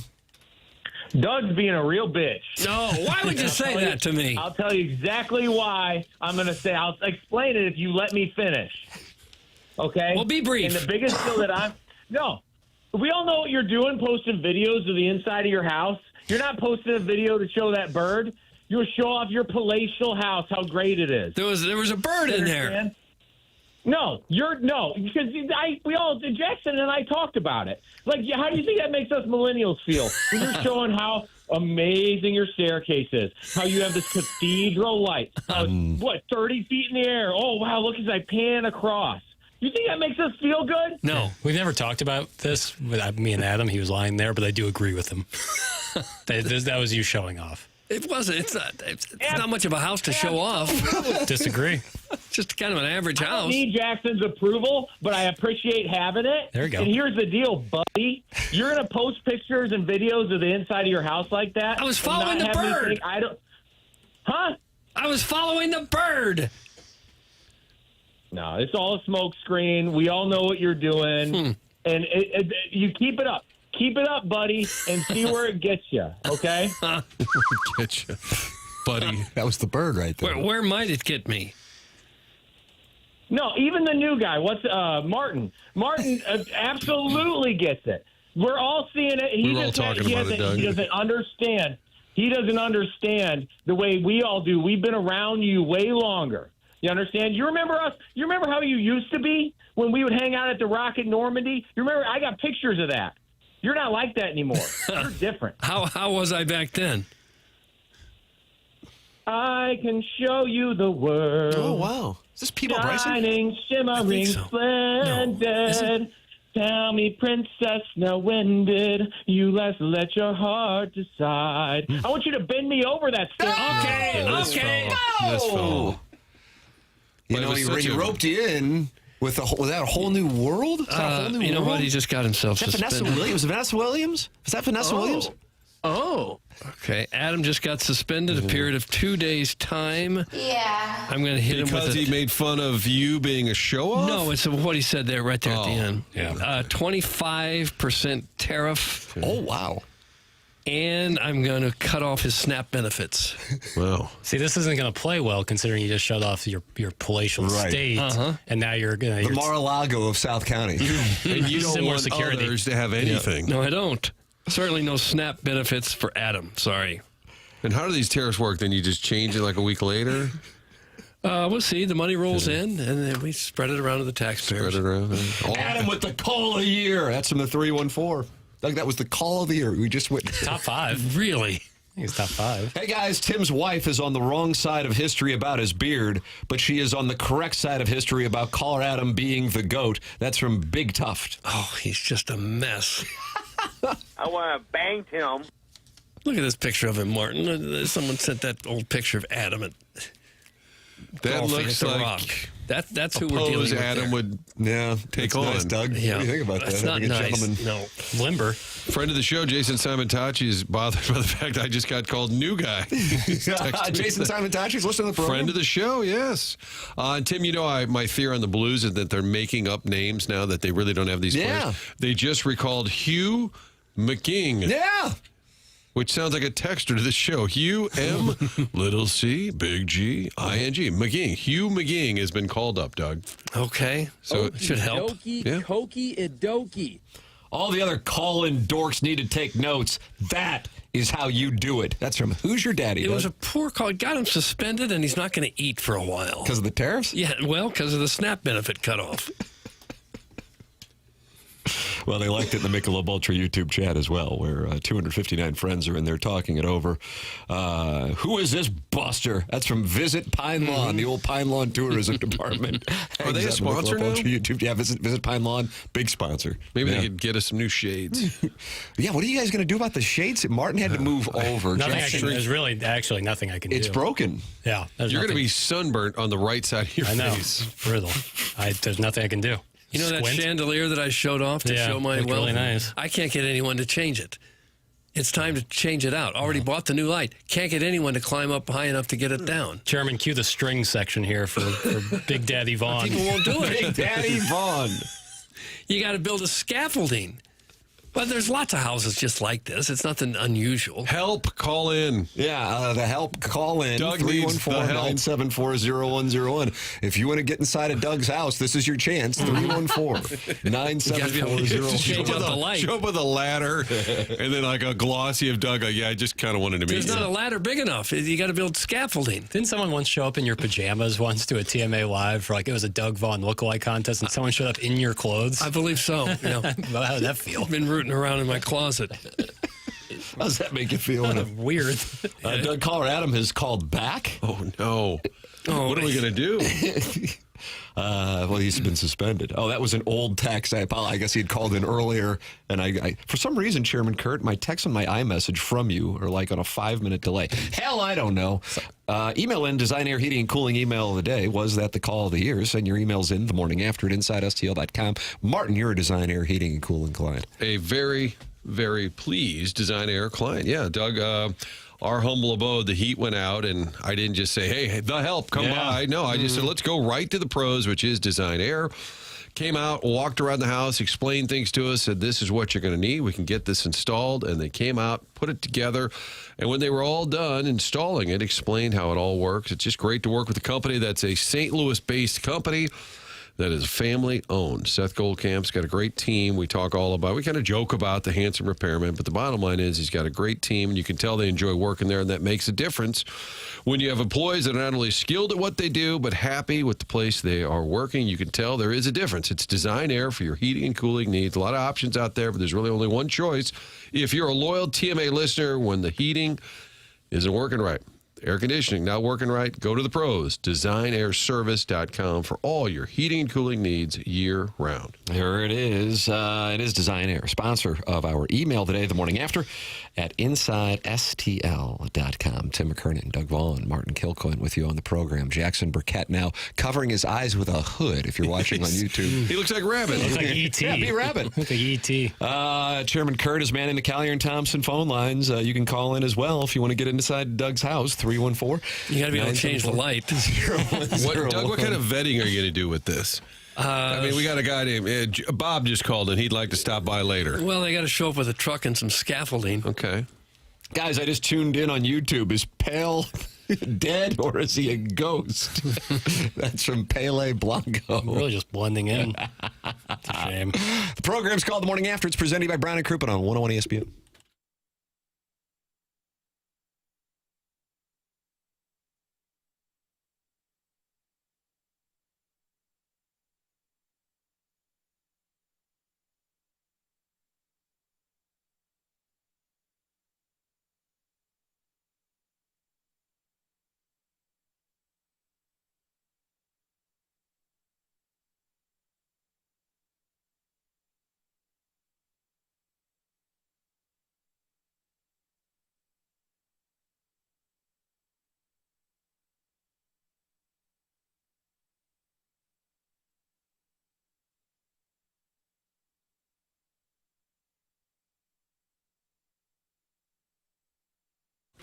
Hey, we've been talking about Village Bar for years when it's cheeseburger talk, waffle fries, great hangout, lunch spot, watching the game. We were up there on Sunday, all the different football games all going at once. But we're just starting to tell you about that barn out back, which is the home to 1879 Distilling. And on Saturdays in December, from noon to 5, they've got the distillery open. They've got a tasting room.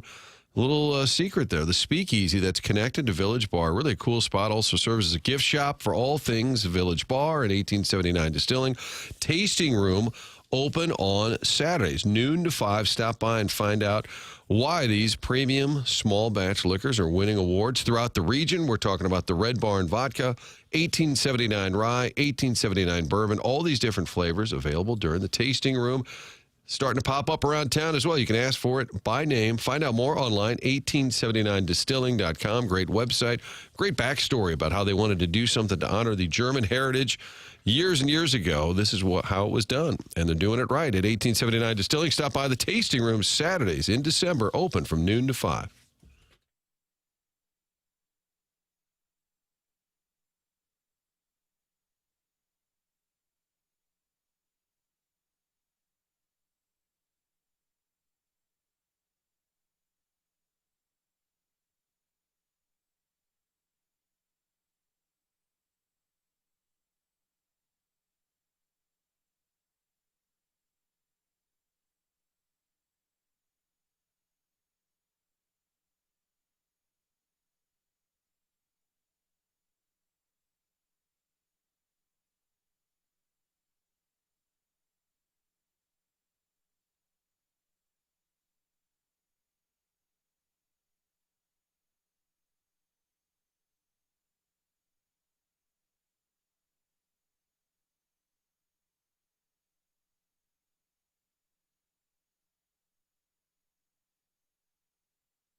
This is Jackson with the Sports Center update. It's brought to you by Saliga Heating and Cooling. Blues back in action tonight, taking on the Bruins. Pre-game at 6 p.m., puck drop at 7, right here on your home of the Blues, 101 ESPN.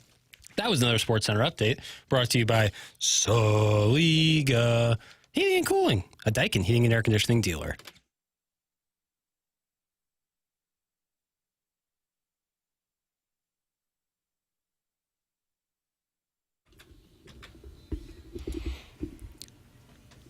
Doug, is this from the album or is this the live performance that Jackson is paying tribute today from the 1992 MTV Video Music Awards? I don't know. It's the live version. How many times have you seen Pearl Jam? Never. Martin, you've seen him, no question. I have not. Really? That surprises me, Doug. My son would like to see him. Carson. Really into the guitar. So maybe we call Joe. Eddie's got some backstage passes. No, I've never seen Pearl Jam. I wouldn't mind. Well, let's go see them. Are they out touring right now?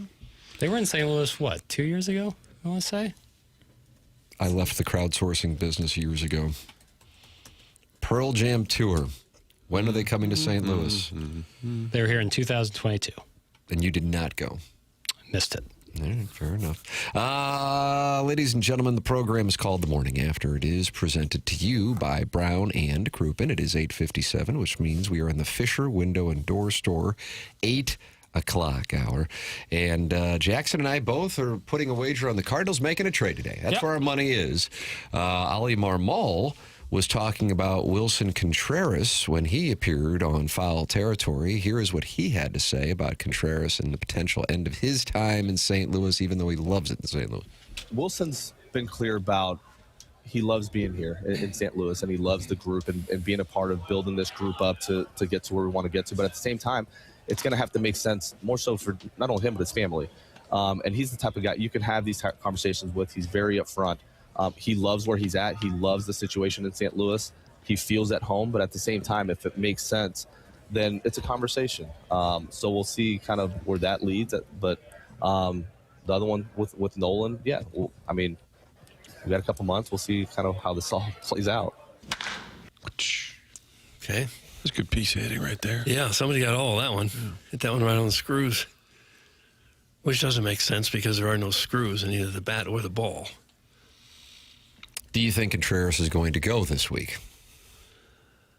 Again, this week, probably not. I think this is the week they go and they talk and they see everybody and then they go back home and get on the phone and really nail things down.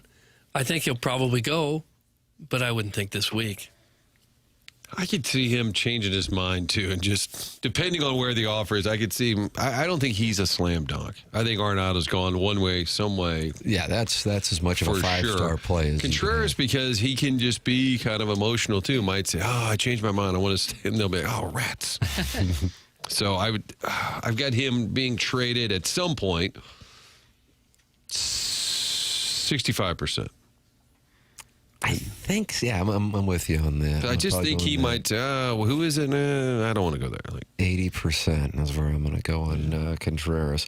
Greg Amsinger talked with Ali Marmol and asked him about Victor Scott, who's younger. What do we got here, Papers? It's exactly that. I grew up in St. Louis in 1987. I watched a guy, Vince Coleman, start the game with a bunt all the time. Yeah. And then all hell would break loose. You guys have a player in Victor Scott that if he decided to weaponize the bunt, could literally be the biggest pain in the neck for any pitcher on the mound. I had a conversation with Ron Darling, and he hated facing the Cardinals of the 80s because there was always action on the bases, and he couldn't focus on what he wanted to do towards home plate. I know we're fixated with on-base percentage with leadoff guys, but this guy has a skill set you can't find anywhere else. Would you consider Victor Scott as a leadoff hitter? Yeah, we would consider it, especially not knowing where the roster is going to fall as far as like when we start the season, who's going to be on it, who's not. But when you look at Victor, the numbers aren't what you would want them to be as far as his offensive numbers last year, but he probably had the most growth as a player out of our 26 guys. The way he started to approach the game plan, start to understand what are pitchers trying to do against me, where are my weaknesses, how do I combat that? It's night and day from opening day to where he finished the year. So I know the numbers aren't there, but this is a guy that I expect to have a very, very productive year. Had to wait on that pitch. When he says the numbers aren't there, this year he had 216. The year before he had 179. I think he was being polite to Greg because I don't think he buys into that. You can't have that as a starting outfielder. You just can't. But he also pointed out we got to wait and see basically who's left. It sounded like. Yeah. Yeah, you got to hit more than that. Speed or no speed. That doesn't cut it as an everyday outfielder. Not even close. But he's young. He's only 24, so maybe he'll see a big improvement this year. Yeah, so there's a chance that could be in play, but I don't think it's the plan. Wow. Riveting. Go away, Ollie. That's from Sharon in Clayton. She's not enjoying. This guy sucks, but he now sucks less than he did at the start of last year. That's from the 636, so I guess that's progress? Yeah. Step in the right direction. You're talking about the manager? Whoever. I gather. Steven Time says, do Ollie and Elia have the same publicist? That's from Steven Time. I don't know if they know each other or have the same publicist. Do these guys even have a publicist? They have an agent. A publicist? I think the team would have media relations people. Yeah. But the publicist individually? You think any coach would? Probably Saban not. now? An agent? No. Does that count as a publicist? No. Saban's getting rich off commercials. That's what I'm saying. He wasn't rich already. Possibly has a publicist. Yeah. I bet he knows somebody who could take down that light in my foyer. Again, why is Marmol out there doing all of these interviews? He's a lame duck coach. Nobody cares. That's from Harrison's brother, Master, mad at Ollie Marmol for doing interviews. For the second time. Running his mouth. I'm not sure he is a lame duck.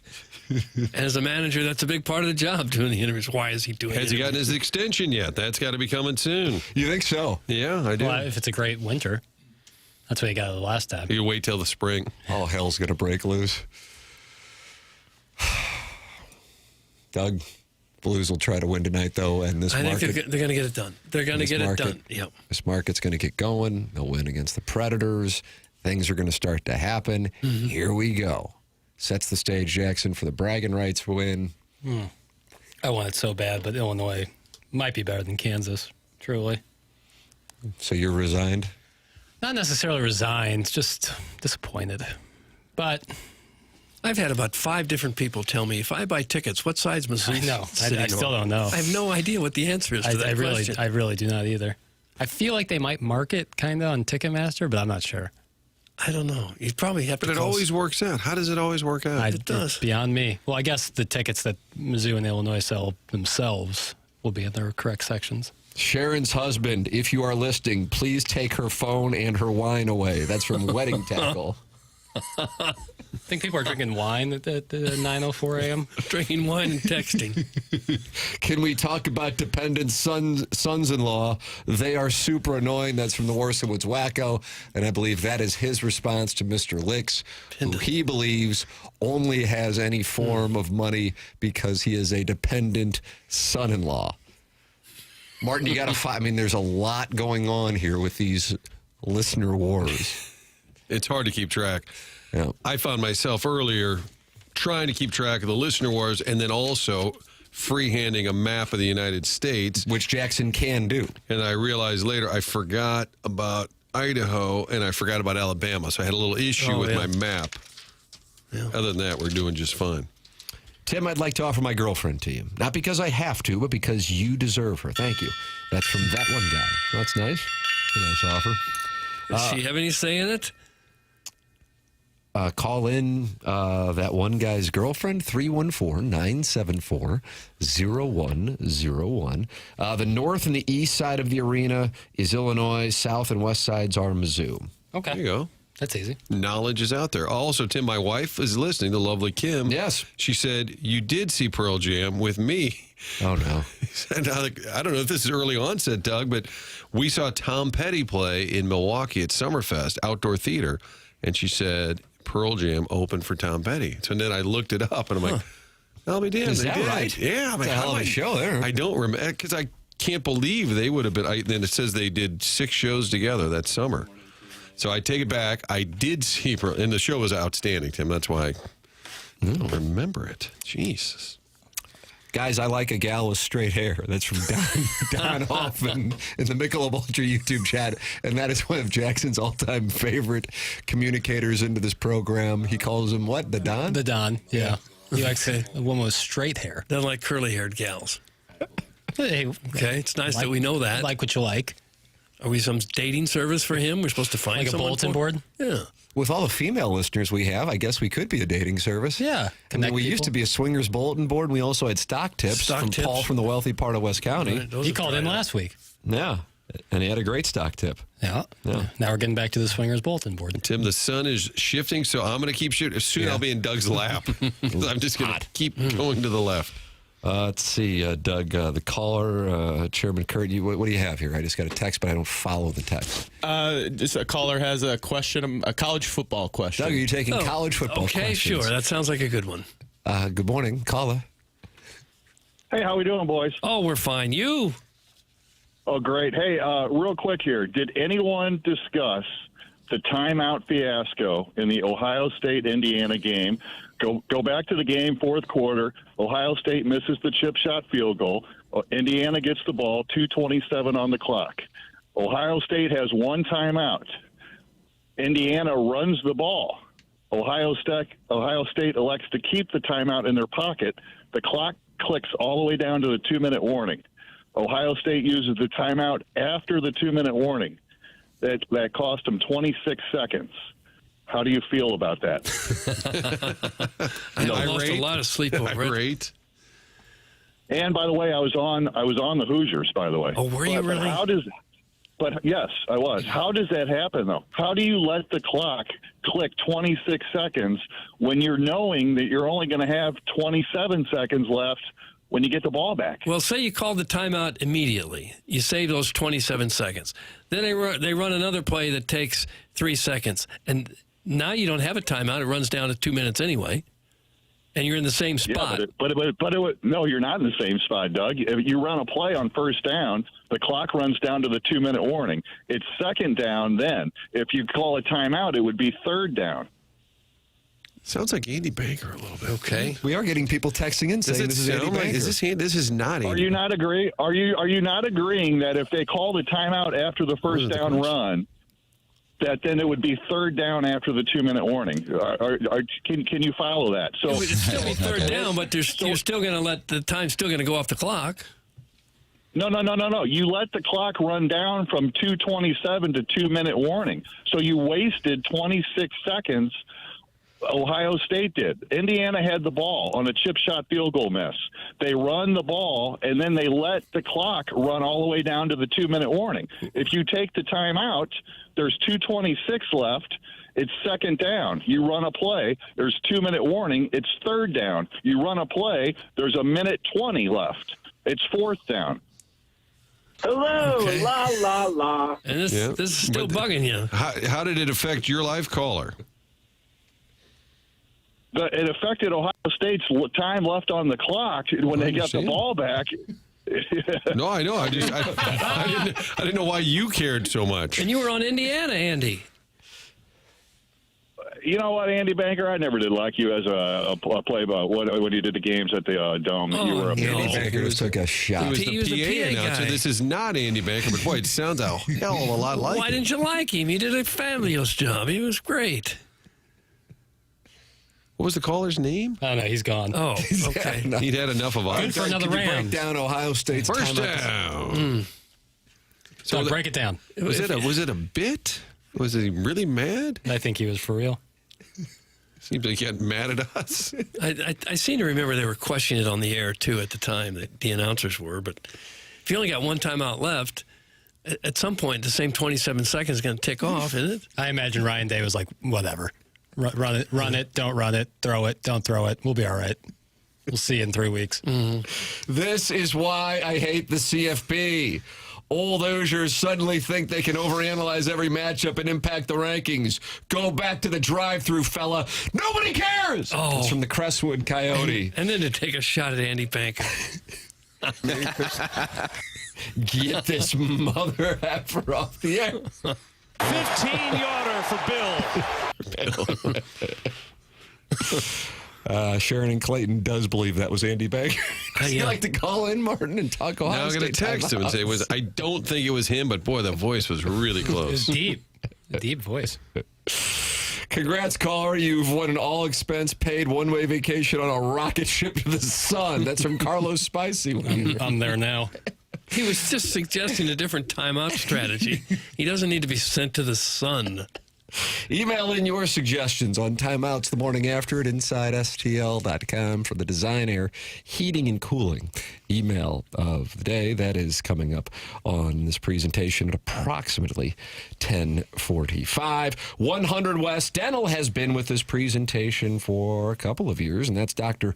Brandon Pryor. His location is on Manchester in Baldwin, and it's one of the very few dental offices you're going to find with virtual consultations with the doctor. No phone calls needed to get into 100 West Dental. Just check the calendar online for availability. You book right then and there with a very procedure-specific approach to dentistry. If you don't have dental insurance, that's not a problem. The membership plan aids in the cost of dental work for those who do not have dental insurance, and if you give them my name, you get $1,000 off Invisalign at 100 West Dental online at 100westdental.com. Tim McKernan, Doug Vaughn, Martin Kilcoyne with you here on the program. It's TMA 101 ESPN.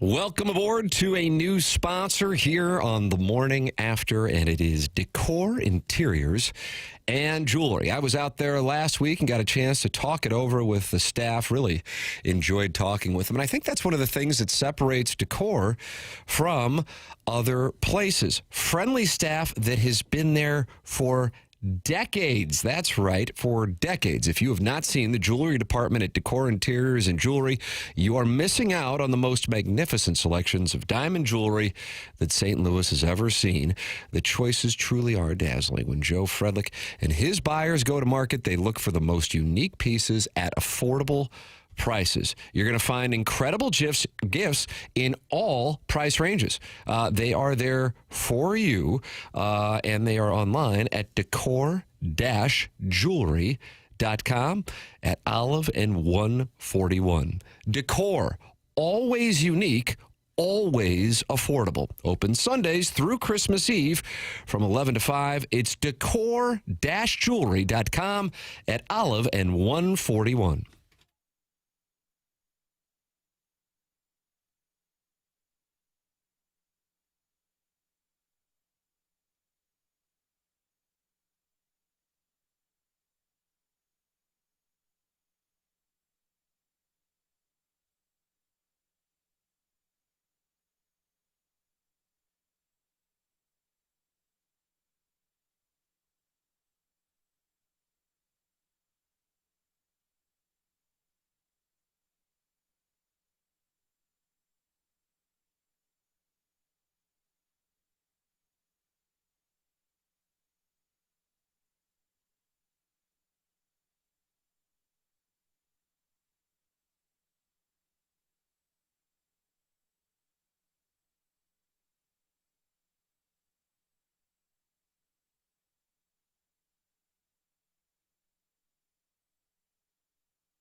But is this Bobby Brown humping around?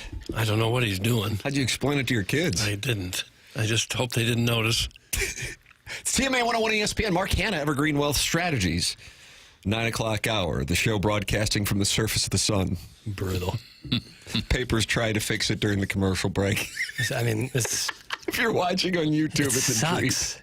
This sucks. I'm also Are really. you about to resign? I'm really hot right now. Like I'm really warm. Yeah. Doug Hansel is so hot right now. You got a big fat. I know. I'm about to take my hoodie off. Ooh, take your top take off. Your hoodie off, son. Remember Majerus at the West Pine Gym? They were practicing, and they were like 11 and 20.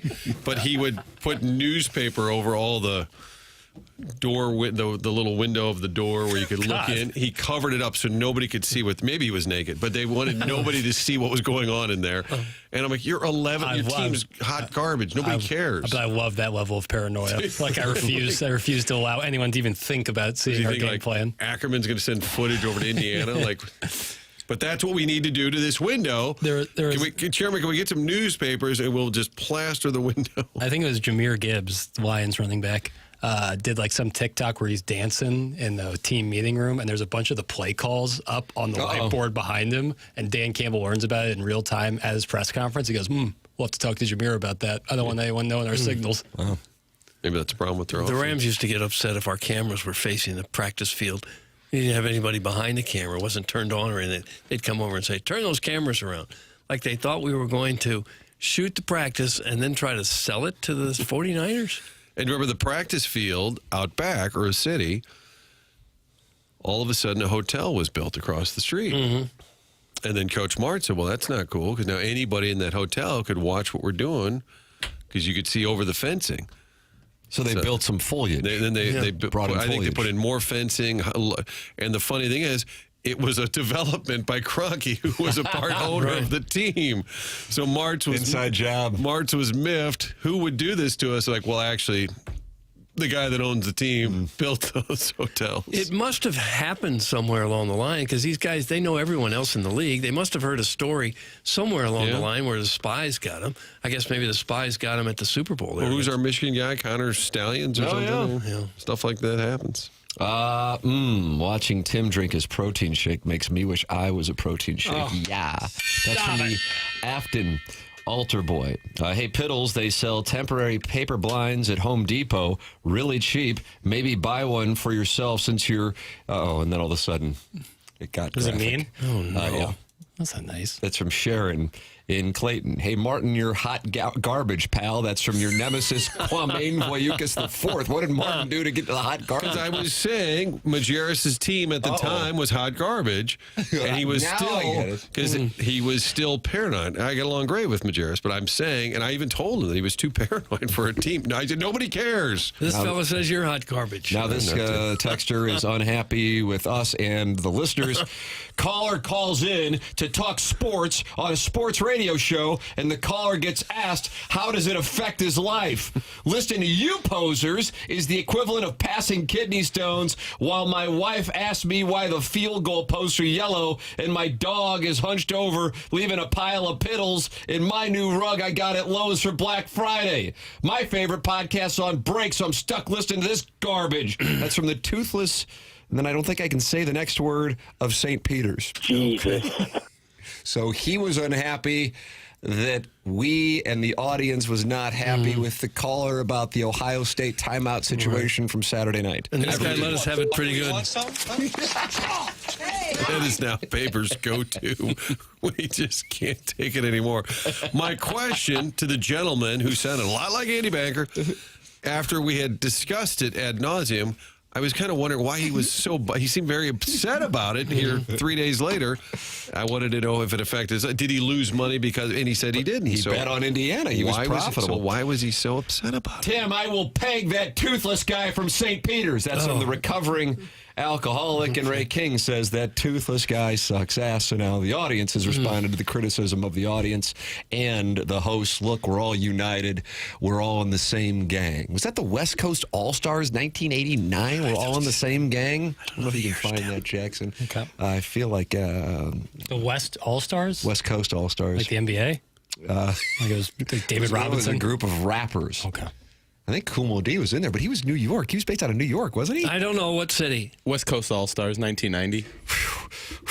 Was Cool Mo D in there? Say what? Was Cool Mo D in there? Jackson? And Doug was at KHOL and then MOE? Is he a New York guy? Hey, Sharon, leave Jackson alone. You stay at home, Crow. Less texty, more aqua jogging. There's aqua jogging going on. Is that where you're in the pool and you're jogging? That's like what he wants her to do. Real training people do. Underwater running. Derek Gould writes this morning from Orlando at baseball's winter meeting.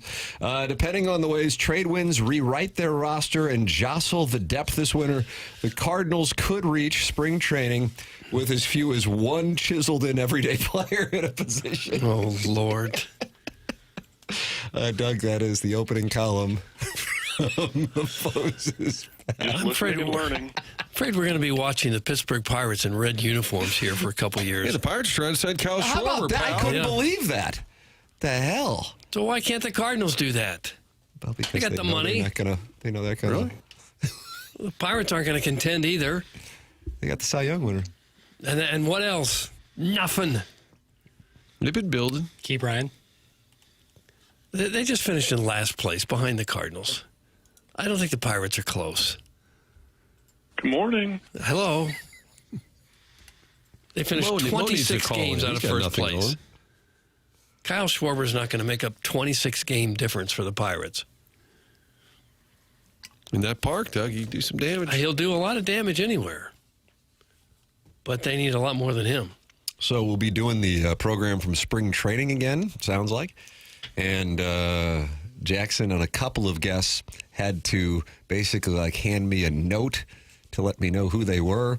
I think there might be a lot of note passing this coming. I would imagine. Yeah. Well, Michael Hellman, you guys did a great job because I had a first question issue with Michael Hellman. You guys got good 10 minutes out of we it. got into the Mizzou, Nebraska situation. My favorite part of spring training last year was Martin was doing a stand-up but still had his TMA mic near. And so we were hearing the stand-up as it was going on. I think it was being picked up by the cameras. Oh, that's right, Parts. They're going to be on the field today. The boys are looking good. And that's what was going on. Yeah, Martin's doing a live shot.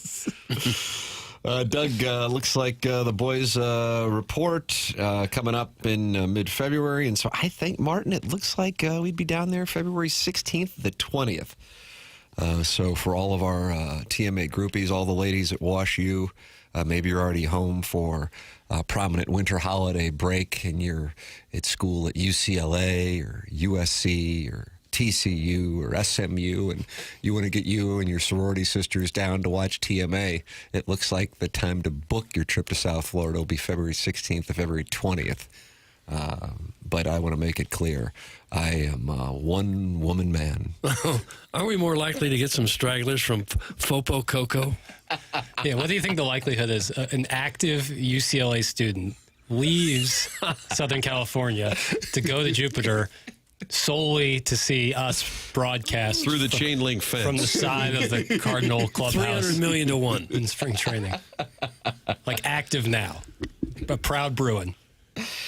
Key Brian Hayes is with the Reds now, buddy. Is he? 6-1. I actually was Shows gonna how say, locked in I am. Don't think he's still there, but that's all right. Well, they made a move.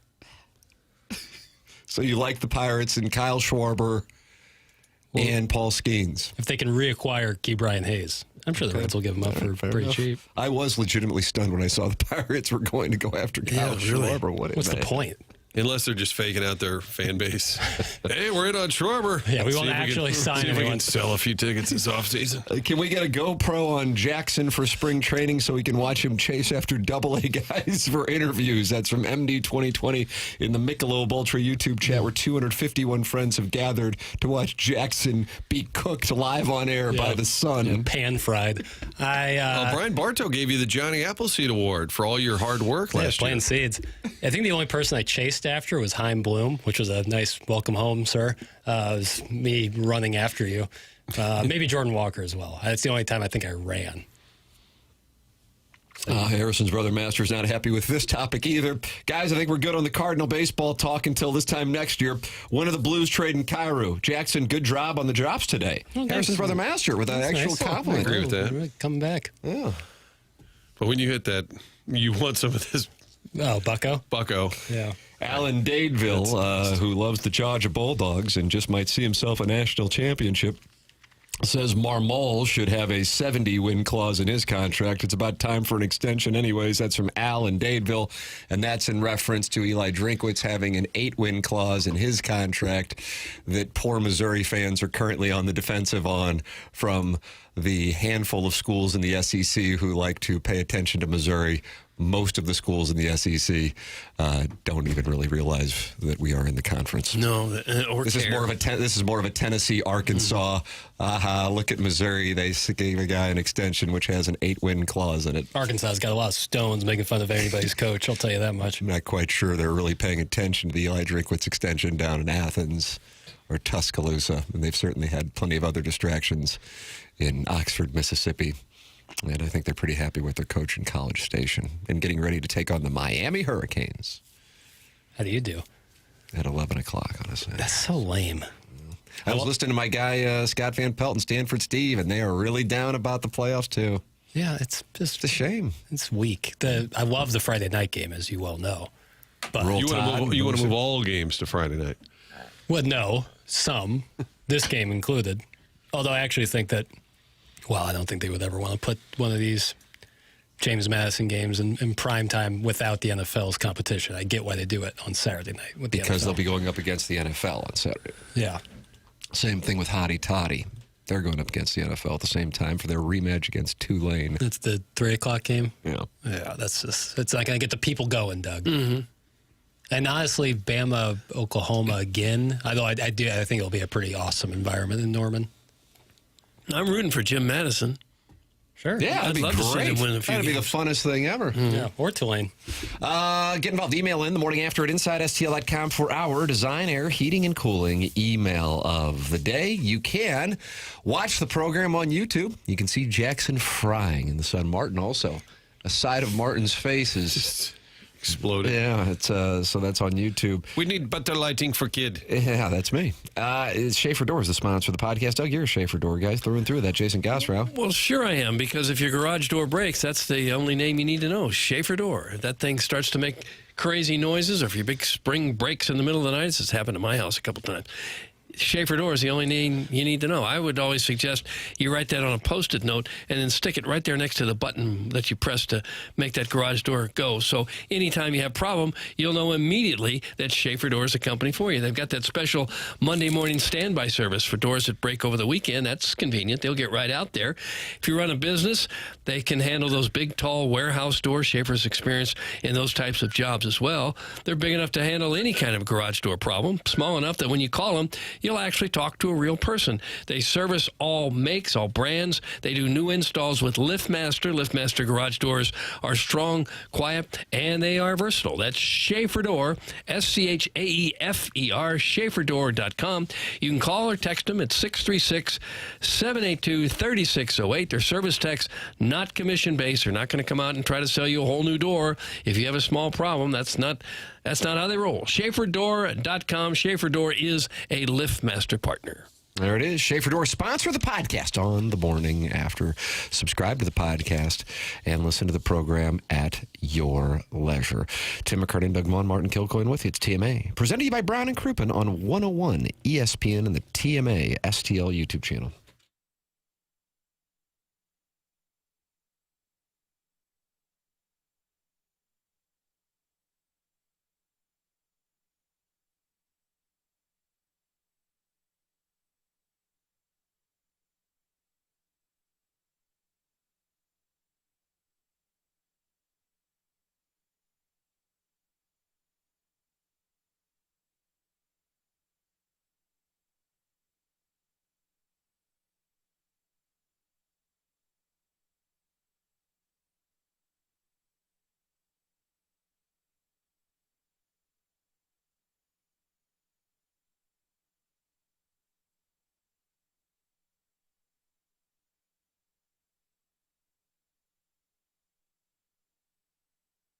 Looking for a smarter way to grow your savings without locking your money away? Right now, Together Credit Union offering competitive rates on their money market accounts designed to make you money, to make that money work harder while you stay in complete control. With that Together Credit Union money market account, the savings grow with you.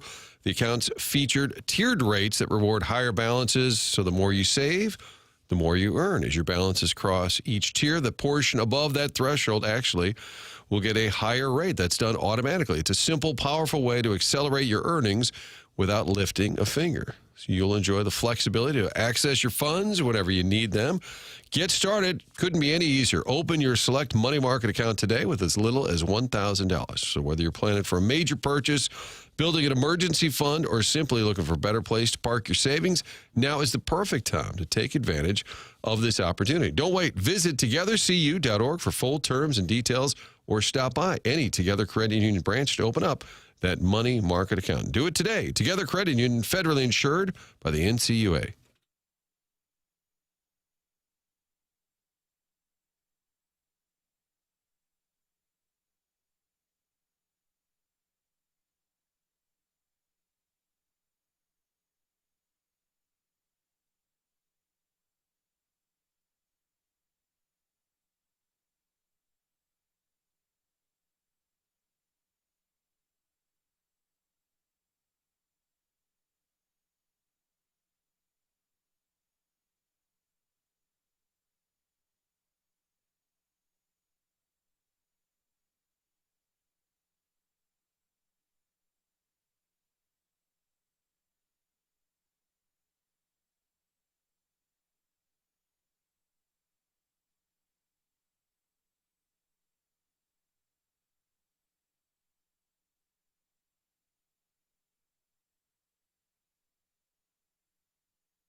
Doug, Nirvana did play at the 1992 VMAs. They opened the show, is that right? I was busy that night. They did not open the show. They were the fourth act, where they played Lithium. Jackson paying tribute today with his music theme to the 1992 Video Music Awards, which he said was the greatest lineup in concert history. I mean, I read off the list. Why don't you tell the people, because while it's great that many listeners listen to all 4 hours of the presentation live, some, Doug, the listeners, they will cycle on, they'll cycle off. They might have a meeting. Okay. So the chronological list, it opened up with the Black Crowes, then to Bobby Brown, where he played Humpin' Around, U2, featuring Dana Carvey as Garth, Def Leppard, Nirvana, Elton John, Pearl Jam, Red Hot Chili Peppers, Michael Jackson, Bryan Adams, In Vogue, Eric Clapton, and then finishes out with Guns N' Roses with Elton John. How long was the concert? 13 acts? This is a music video awards. This is an award show. Oh. Probably 2-3 hours. Okay. And it was hosted by Dana Carvey at Pauley Pavilion. Look at this. I just got an email to my Hubbard account. I guess when you listen on the TMA app, you can click email the host. And a gentleman says, I'm listening to the show, and it sounds like your studio needs my services. I do commercial window tinting, and I guess has worked on the offices before. So Jackson, he wants to come by. Thank you, Joe, for the email. He wants to come by and tint the windows. That is above our pay grade. Sure. But Little Jackie Papers he's frying live on YouTube. You can watch it happen. Don't even really need the window tint. We just got to replace these blinds or fix So you the don't blinds. like Joe and his kind offer? I think Joe's a gentleman. I think he's a fine gentleman, but certainly not my place to spend the company's money. With the blinds, though, we can't. I've told engineering; they're aware. So hopefully that gets The rectified. blinds would probably be more expensive than the window tinting. Again, that's not my business. I've tinted some windows. That's just a film that you put it on, kind of like wallpaper on the windows. You got 5% on your ride? 5% tint? 22-inch rims and they spinning. Yeah. No, I don't have any on my ride. Oh. Well, I'm on the surface of the sun over here. Oh. Jackson is frying, and you can watch it by opening up your YouTube app, typing in TMASTL, and experiencing Schadenfreude. Let's see what we got going on here. Martin had to leave early. That was a scheduled thing. He is attending a personal matter, so he is out. Chairman Kurt sliding into the dais here in the Mark Hanna Evergreen Wealth Strategies 9 o'clock hour. Let's see, the Tim McKernan Show podcast. You don't have to subscribe to it. It just comes in the TMA podcast feed. In the interview with Pat Maroon and David Freese, we released it yesterday. Jackson put together a nice little social media clip, Doug, where it's a still picture because we did it and it wasn't on YouTube at the time. So it's a still image of me and Maroon. This is on my Instagram account. I don't know if it's on the TMA Instagram account. If you boys did that, I don't know. Papers? I don't believe so. So Timothy Michael McKernan is my Instagram handle. And you can listen to Freese and Maroon and myself there with a clip, and the whole interview is available wherever you may podcast. If you subscribe to the Morning After, you're going to get it. It'll be in the podcast feed. It's already up there, or you go to tmastl.com. I've surprisingly, people have been raving about that interview, so that's great to hear. My dad loved it. Oh, is that right? He said outstanding. I'm a big Jeff Burkett lemming. What did Jeff Burkett say? Because I'm a Jeff Burkett lemming. Listened to it yesterday, and he said outstanding. Yeah. I think it's Freeze's demeanor, self-awareness.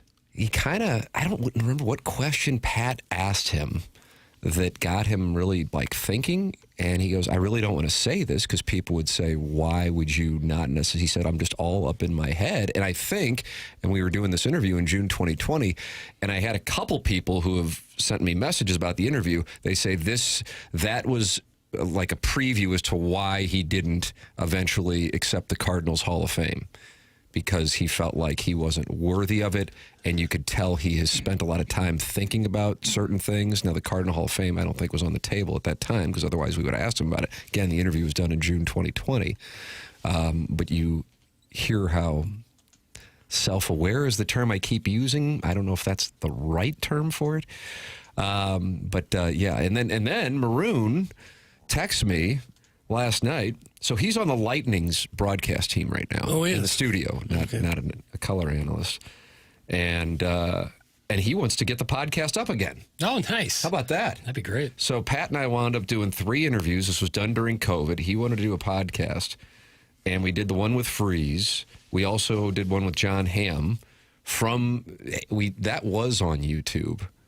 At least I can remember seeing Hamm was doing it from like his office, and Jackson, there were like Golden Globes and Emmys around. For sure. Don Draper. Yeah. And then Lance Berkman, who we were just talking about with Ed and Brody Herman. He is, Pat's currently doing stuff on the Lightning's stuff and also NHL Network. So I think he's going to wind up being like a biz nasty kind of guy. That's what I think. You know, I mean, he's just starting out. He just stopped playing. And I mean by that, like a personality. He has the Q rating. Doug, you like the term Q rating? I'll let it go. The recognizability, the cachet with 3 cups. He won cups in 2 different markets, but he played for a variety of teams and just has that personality. So I think he could wind up being a star in NHL broadcasting. That's what I'm saying. Oh yeah, wouldn't surprise me at all. Yeah. He had an incredible career, really. Yeah, 3 chalices and played for a 4th. Mm-hmm. Yeah, there's not many that have that on the resume.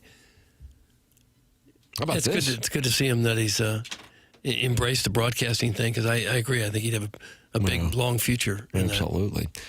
Principal Burkett is a made man at my house and at Olive and Oak. That's from the recovering alcoholic. How about that? Does he know he's a made man at Olive and Oak? He's going to take you up on that. Don't you have to whack somebody to become a made man? No, my father wouldn't do that. So you're judging people who kill now? Wow, that's a loaded question. It's tough, you know. Also, of news and notes, tomorrow's QFTA, Ken Iggy Strode will be with me and Jackson on really? QFTA. Yeah, so we'll be doing that tomorrow. Iggy said he was available to do it. I said, all right, well, let's have a holiday edition. So we'll be doing that. I said 11:30, and then I forgot I got the spread zone. So where I went 2-5 last week, Doug. You're welcome. Not good. Damian. Now, is Iggy in town, or is he at Hedo this week? I believe he's going to be in town. If not, he's flying back from Hedonism for the appearance. So that'll be on the TMA YouTube channel tomorrow. And we're looking forward to talking it over. You can always email in any question, and I mean anything, or comment. And we accept hate mail. Hell, we want it. Not as much as we want an erotic story. But we'll yeah, especially with Iggy. Look how you this guy's sitting on a Sivian. You bring Iggy in, you know. Especially. You don't bring Bob Ross out there and don't bring a paintbrush. How about that? You don't bring Bob Ross out there and not bring a paintbrush. Okay, I follow that. So if with Iggy, someone's got to at least send in the erotic story. Make it up if you have to. T. McKernan at InsideSTL.com. Tim, Pat's son's going to Western Michigan. He's a hell of a player. It's from the recovering alcoholic. Yes, Doug, that same kid that we saw in tears after his dad scored the goal to defeat the Dallas Stars is a hell of a hockey player. Is he? And is going to Western Michigan, which is a big-time program. Oh, good for him. Yeah. Maybe follow Dad's footsteps right into the NHL. Yeah, it's pretty cool. It's Anthony. Iggy on QFTA this week. Ah, yes. The return of the nose whistle. I can't wait. That's from Big Tuft. And the man hasn't even appeared on the program yet. And they're still taking shrapnel. Yep. T. McKernan at InsideSTL.com. And we'll do that tomorrow, probably between 11:30 and 11:45 after Riz Stalter and I give picks that, of course, will be filled with accuracy. No college football. I guess just the Army-Navy game. Yeah, I don't really have a good read on that one. Pick on that one. So that's coming your way. Coming up at 10:45, the Design, Air, Heating, and Cooling email today, the morning after, at InsideSTL.com. Send yours in to compete with the greats, the morning after, at InsideSTL.com for the Design, Air, Heating, and Cooling email of the day. James Carlton of the Carlton State Farm Insurance Agency is my insurance agent, and I recommend that he becomes your insurance agent as well. Jamie Rivers made the switch back in October. Brandon Kiley made the switch back in November. You can do it as well. And if you've heard James Carlton spots or James himself on the show, you've heard him say this. He has been doing this now for 18 years, and he has never seen auto rates this low. A phone call to 314-961-4545 4800 could wind up saving you thousands of dollars. So you might be like, I really don't want to make the phone call. I understand that whole thing. I get it. But here's what I would tell you. Is a phone call for about 2 minutes worth thousands of dollars to you? And I would imagine you would say the answer is yes. So why not make that phone call and talk with an incredibly friendly and helpful staff at James Carlton State Farm Agency in Webster Groves? 314-961-4800 or go online at carltoninsurance.net. The program's called TMA, presented to you by Brown and Crouppen on 101 ESPN and the TMA STL YouTube channel.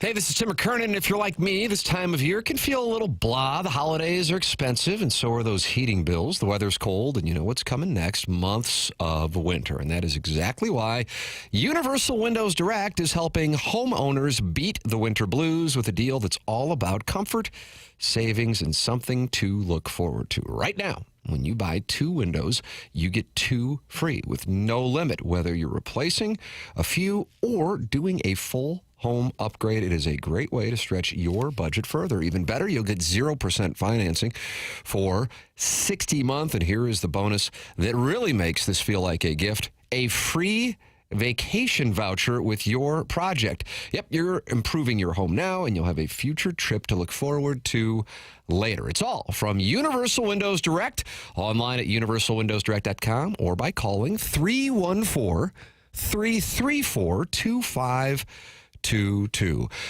Give them a call to schedule your free in-home estimate today, or go online at universalwindowsdirect.com. New windows, lower energy bills, a future vacation, and peace of mind. That is how you beat the winter blues. And like me, you'll be saying, I love my windows.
Hey, this is Jackson with a Sports Center update driven by Johnny Londoff Chevrolet and Johnny Londoff Autoplex. The Suns defeat the Timberwolves last night, 108-105. Mark Williams, 22 points and 7 rebounds for the former Duke Blue Devil. That was our Sports Center update, driven by Johnny Londoff Chevrolet and Johnny Londoff Autoplex. See them at londoff.com. Chevy, together we drive.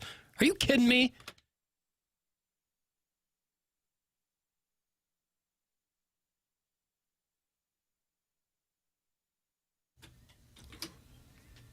Doug, I recognize this is Elton John. What song?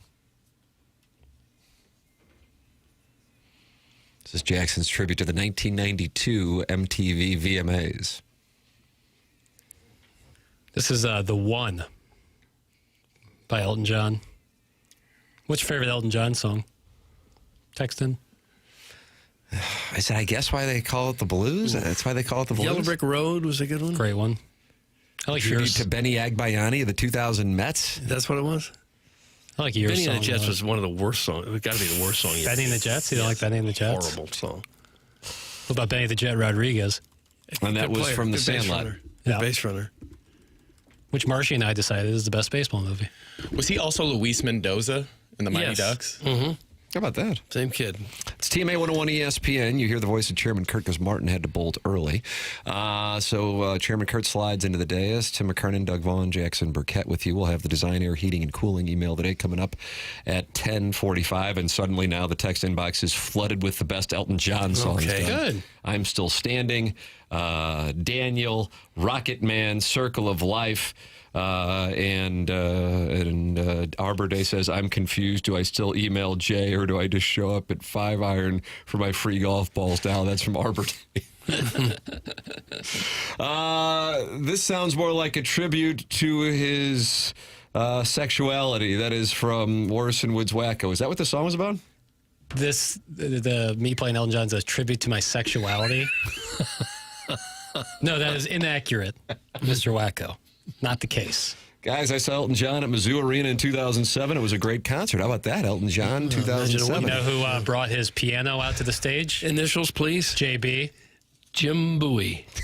My brother, Jesse. Oh, no really? way. Yeah, he was working for like the event space or Mizzou Arena, like in the events, and so he was doing a lot of manual labor, and he picked up the piano from the truck and brought it out to the stage. Picked it up. He picked up the piano. Him and some other strapping lads picked up the piano and that was Elton John's piano. Huh. Pretty cool.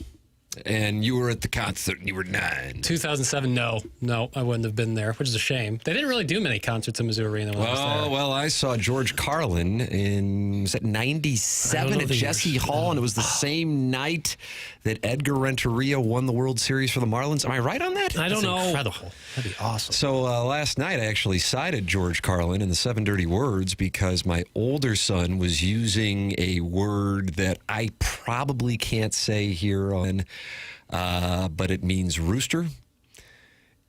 Are we all on the same page now? Okay. Yep. And my wife said, can you explain to him? And he goes, well, you say it. I go, I get it. I say a lot of words. I say, but there are rules. And just so you know, if you were to say this at like school or polite society, which of course I'm not a part of, nor am I invited to be a part of. For example, I was not invited to the Missouri Athletic Club's awards last night. Or Joey Vitale's party. Or Joey Vitale's party. Right. Now, I've been banished from there as well. But if you're amongst polite society, you can't say certain words. And he goes, well, what words? And I said to my wife, I said, can we go downstairs and watch George Carlin's 7 Dirty Words? Yeah. She goes, that's a great idea. So it doesn't sound like she's really supportive. But then I could give him the words that you can't say. Because I said, I can't say certain words when I'm on the show, but then when I do my podcast, I can say them. Why? I guess because these are the public airwaves.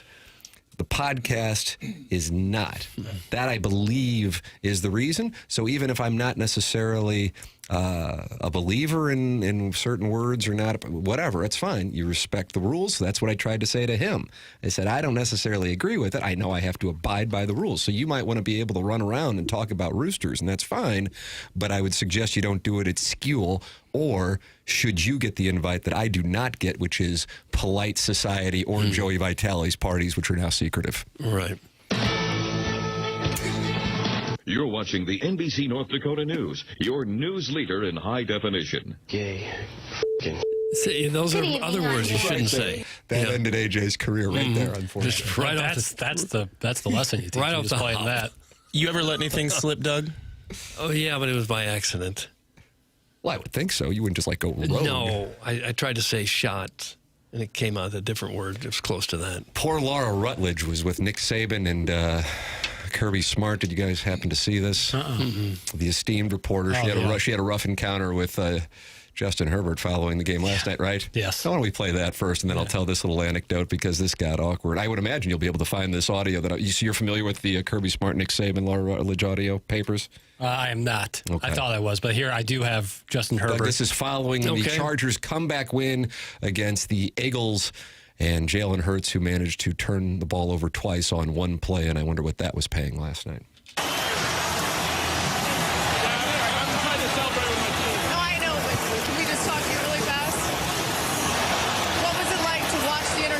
There that sealed this game for you guys to get this win. Yeah, the defense played incredible. You know, they came up with so many big stops today, so proud to be able to play for those guys, and the way they compete down in, down out is really fun to watch. We know you were dealing with a broken hand tonight. You gutted it out. You were hit multiple times. How are you feeling right now? Feel pretty good, thank you.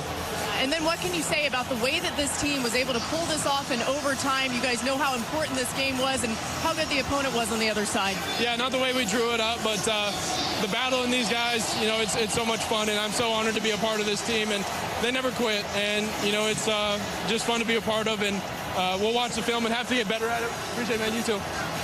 But we'll have to get better at it, and we'll keep moving forward. All right, thank you, Justin. Yep, thank you.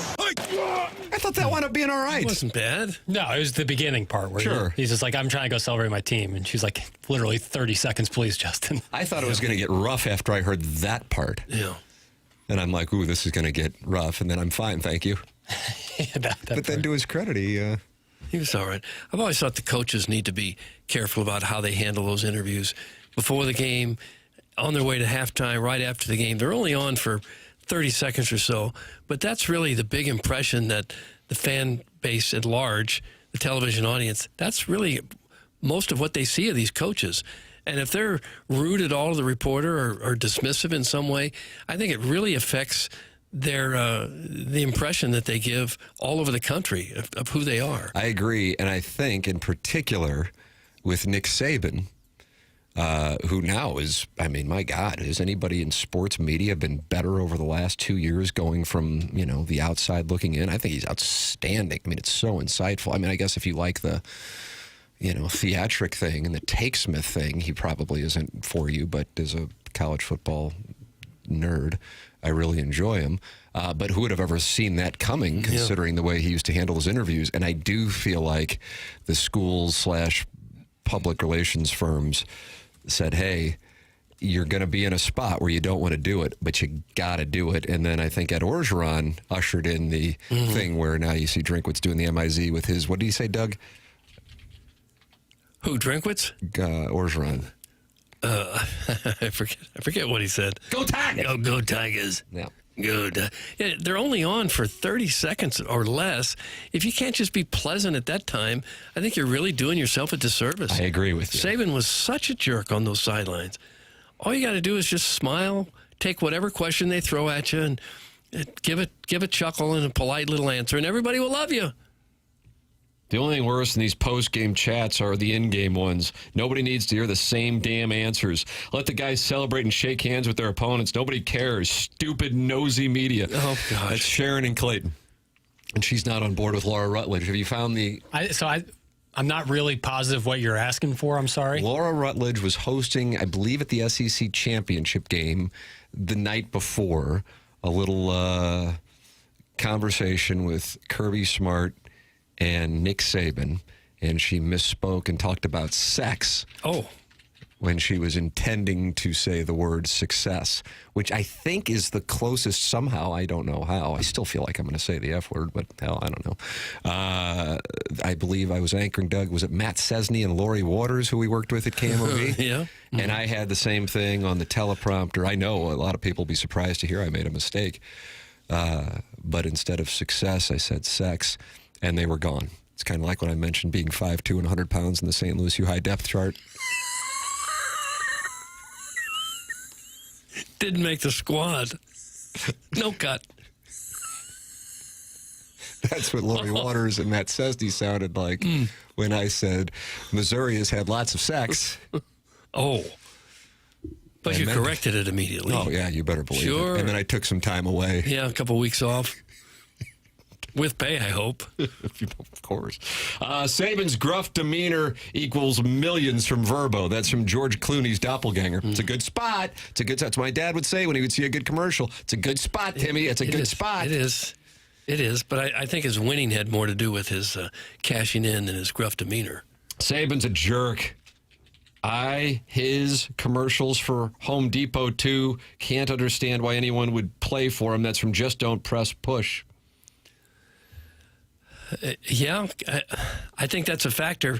Maybe for some, they won so much that everybody wanted to play there, whether the coach came off as a jerk or not. But there are a lot of schools where if the coach comes off like a jerk, I could see where there'd be guys say, I don't think I'm going to go there. You might not even know the guy, but just seeing him just for a few seconds at a time on TV, you get the feeling that you wouldn't like him. Doug's laughter brings me joy. Thanks. That's from Healthy Scratch. Oh. Okay. Tim, I read that next year, instead of saying MIZ, Drink is going to end interviews by saying 8 dubs. That's from Stephen, Time, and Doug. That is I'd like that. The unfortunate attack that Missouri fans are trying to fend off after news came out that Eli Drinkwitz receives a year extension every season, that he gets to 8 wins. And it's not playing I well. thought it was a joke. In Tuscaloosa and Athens, we don't believe they're really aware of it. College Station, they're probably focused on hosting the Miami Hurricanes. But in Tennessee and in Fayetteville, where it's a little slow right now, they're really enjoying the fact that it got out that Eli Drinkwitz gets an extension. He's got to have the best agent in all of college football. The absolute best. Can't fault him for that. Best agent going.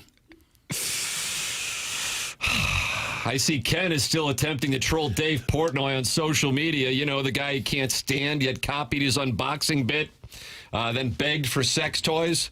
Had some beer cats getting ready for Iggy's appearance on QFTA tomorrow. Speaking of sex, I found the Laura Rutledge. Doug, here it is. This is Laura Rutledge at the SEC championship game with Kirby Smart and Nick Saban.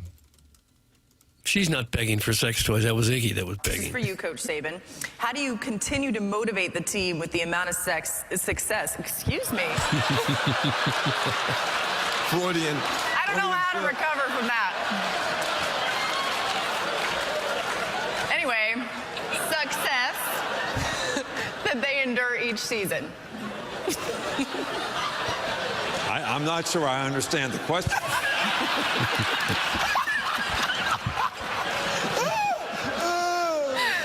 Golly. No one here knew they were coming to Comedy Hour at lunch, but...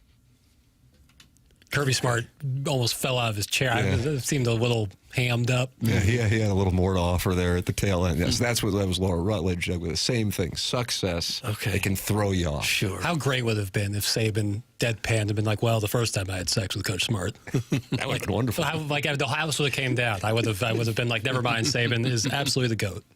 Just don't press push or whatever the hell his name is a clown. Saban turned Saturday players into Sunday players. That's what mattered to players. That's from George Clooney's doppelganger. Okay, don't get mad about it. We went over that. He's like writing VO for the college football video game there.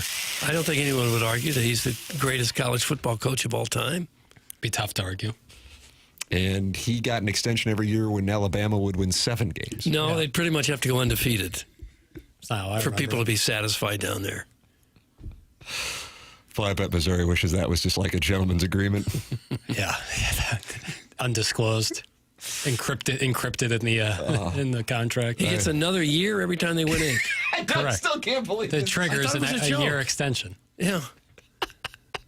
So every time they beat Central Arkansas to reach 8 wins, that's what people are going to be talking about. He's going to run off the field smiling. Regular Arkansas. That's why they smoke the cigars. And, of course, that year extension is worth how much, Jackson? Because it includes a raise as well. Yeah, I think, 12? Yeah, approximately. I'm just shy of 12. It's a good deal. For him. It's our coach, Doug. You just gotta be average. Win 3 games that you call in blood donors, and you pay them off, and you win 3 games. Well, one of them has to be a Power 4 conference team. At least that's the way it is now. I don't know if this is all going to change. So two teams will be crumb bums. Yeah. And then, but I'm guessing those other non-conference games won't be Notre Dame and. Well, there's just one non-conference game will be against a Power 4. But it won't be teams of that ilk. They'll find other teams. They'll find teams they think they can beat. What about Illinois? Maybe. That'd be good. Doug, he's going to have to go 4-5 in SEC play, and then he gets an extension. That's from Steven Time, who is enamored with this. Mm-hmm. It makes more sense why I stuck around Columbia.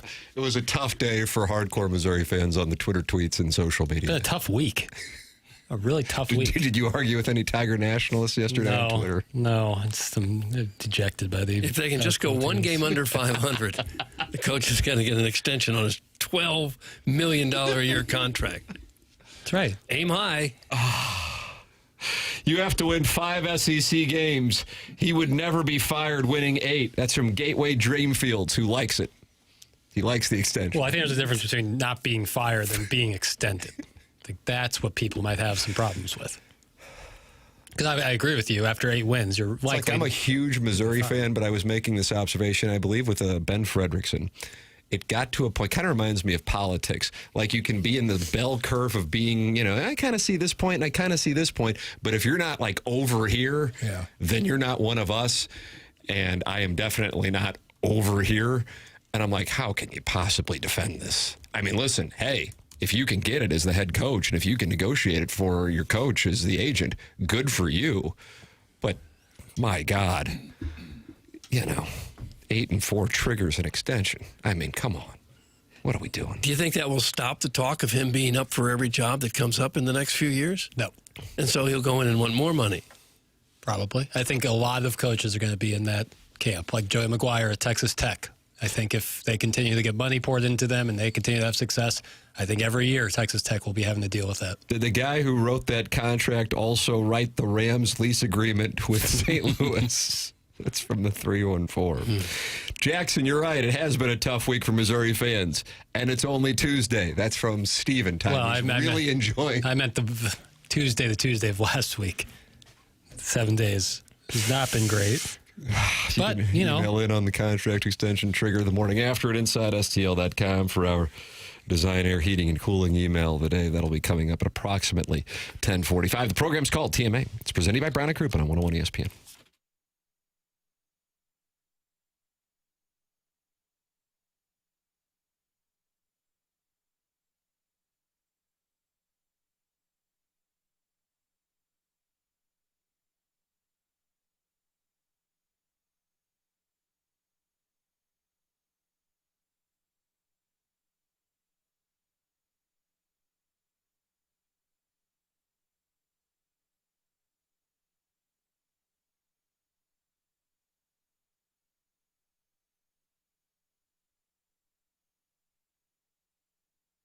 Celebrate St. Louis tradition at its finest with Ted Drew's frozen custard and visit their Christmas tree lot on the south side at 6726 Chippewa. It is one of my favorite family traditions, going shopping for our Christmas tree and then getting Ted Drew's frozen custard. Choose from top quality pine and fir trees, including customer favorites like the Fraser fir and Scotch pine, all hand selected for freshness and for fullness. And if you are someone who loves to have a huge Christmas tree for your family's Christmas celebration, Ted Drew's has those options for you at Ted Drew's Frozen Custard. Pick out your Christmas tree and then celebrate the holiday season with your family by enjoying Ted Drew's Frozen Custard right afterwards. Make Ted Drew's part of your family's holiday tradition. Pick out the perfect tree.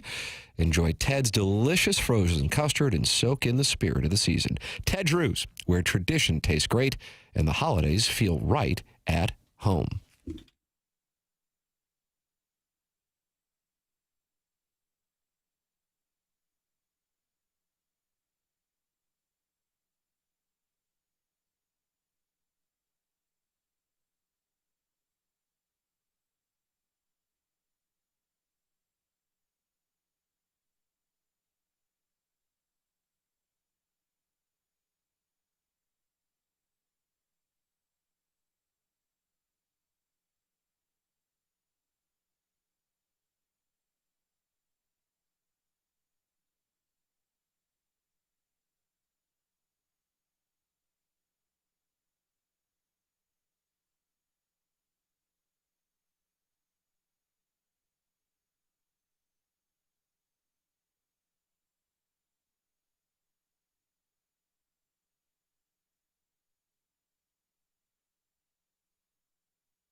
Doug. Saddest song in history, is it? It'd be up there. Saddest song in history, send yours in 314-399-9646. Or the Michelob Ultra YouTube chat is where you can talk it over, where Bourbon Bob just said my job is really getting in the way of this YouTube chat.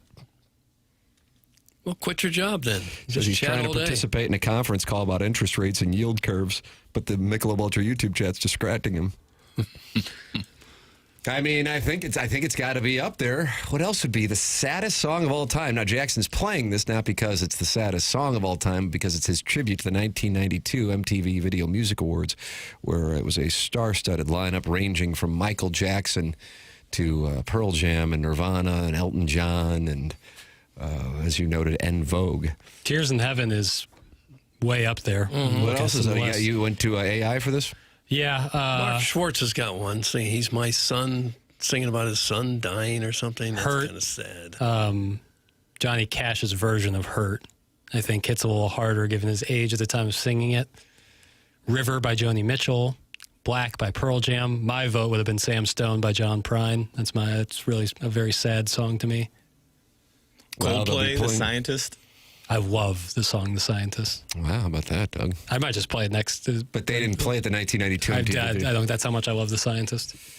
Roseanne's national anthem is the saddest song ever sung. That was poor. Yeah, and then she Fergus? grabbed herself. That's from Jack B's Hampton Homie. And she spit afterwards, too. It didn't go over well. Didn't play well. Daniel by Elton John. Guys, I'd put Go Cubs Go up there as the saddest of all time. That is from the 314. The saddest song is Don't Take My Girl. I don't know that song. Is that My Girl Bill? It could be My Girl Bill. Or is that I Wish I Had a Girl by Henry Lee Summer? Am I right on that? Yesterday by the Beatles is very sad. What about The Living Years by Mike and the Mechanics? Don't know that one. I wonder if that guy was talking about Don't Take the Girl, Tim McGraw. Kind of? This is sad. That's Tim McGraw? He's being cucked. That's up there with Cuck songs with Mr. Brightside. I don't think Yesterday is a sad song. Yesterday? Yeah. Oh, I think it's very sad. It's such a good song. It's hard to get sad. Well, I'm not like... But the lyrics are pretty... It's about losing love. Yeah, but I never one time thought that I was sad listening to that song. Love Circus, Circus of Love. I kind of get emotional just because it was like the end of the Joshua era. I know. That's tough. Tough. Doug, Christmas Shoes is depressing. That's from the 636. Yeah, it is. I don't know what it is.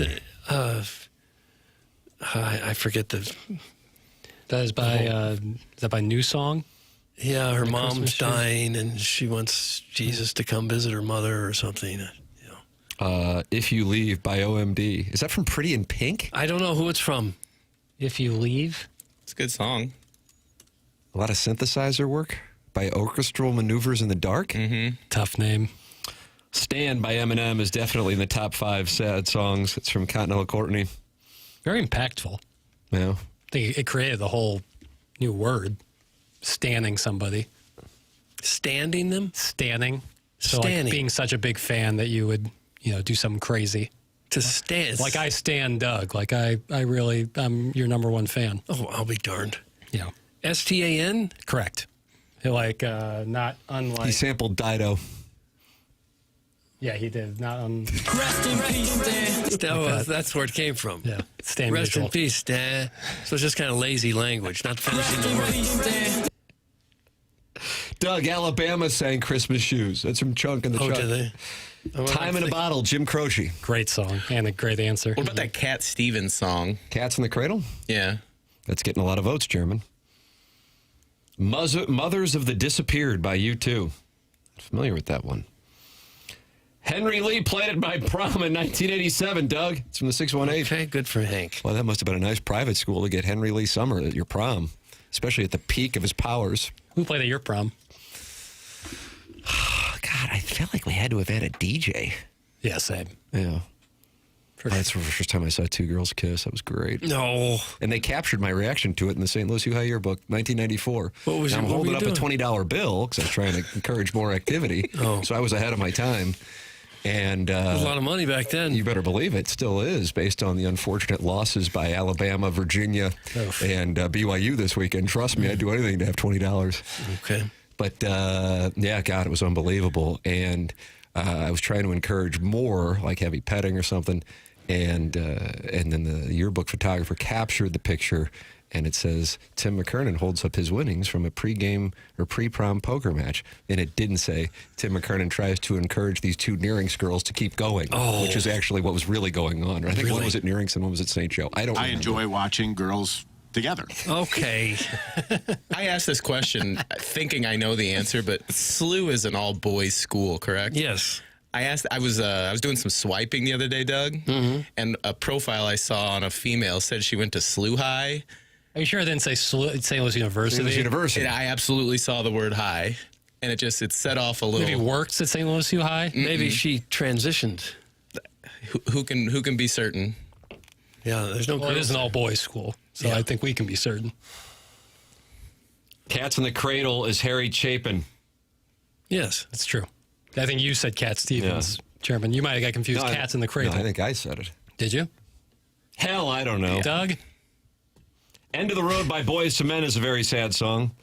I still think Tears in Heaven, though. I think Tears in Heaven. That was the first thing that came up when I typed it. That's the first thing that came up. The saddest song for those of you just joining us. The saddest song. Jackson played. Saddest Is song. Tears in Heaven?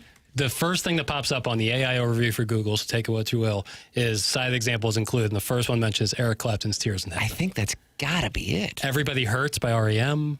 Very high up But I mean, Eric Clapton's Tears in Heaven is biographical about his, what was he? I think he was like 4 years old, and his son fell off a balcony. I think it was in London, but maybe it was in New York, and died.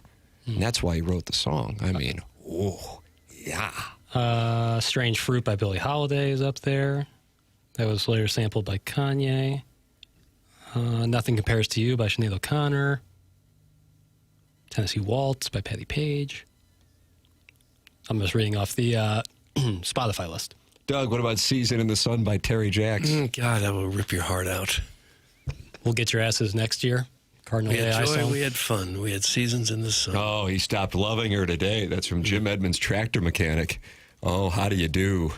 Wow, wow, wow. George Jones. Jackson, what about that? What was the song?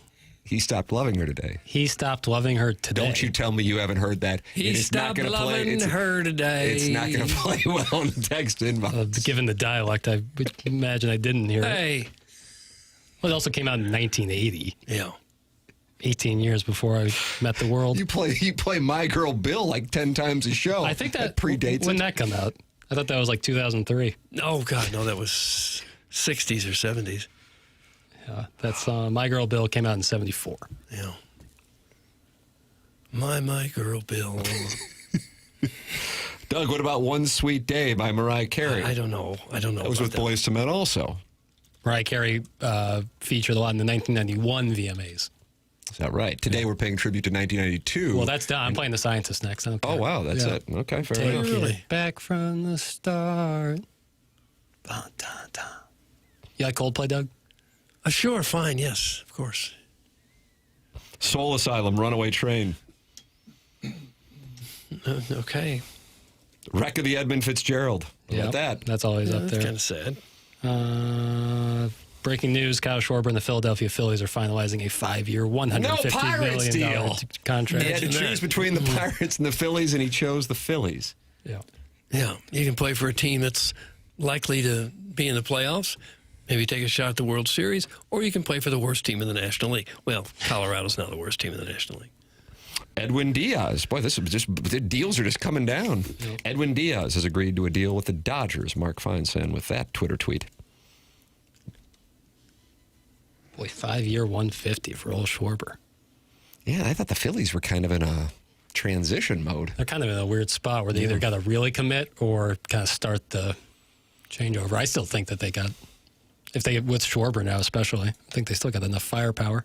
You are welcome to email in. We got the Design Air Heating and Cooling email of the day coming up here on the program, the morning after, at InsideSTL.com.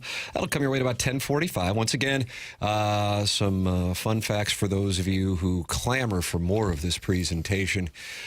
We will have, the Pat Maroon and David Freese interview on the Tim McKernan Show podcast just released, so you can listen to that about 80, 90 minutes.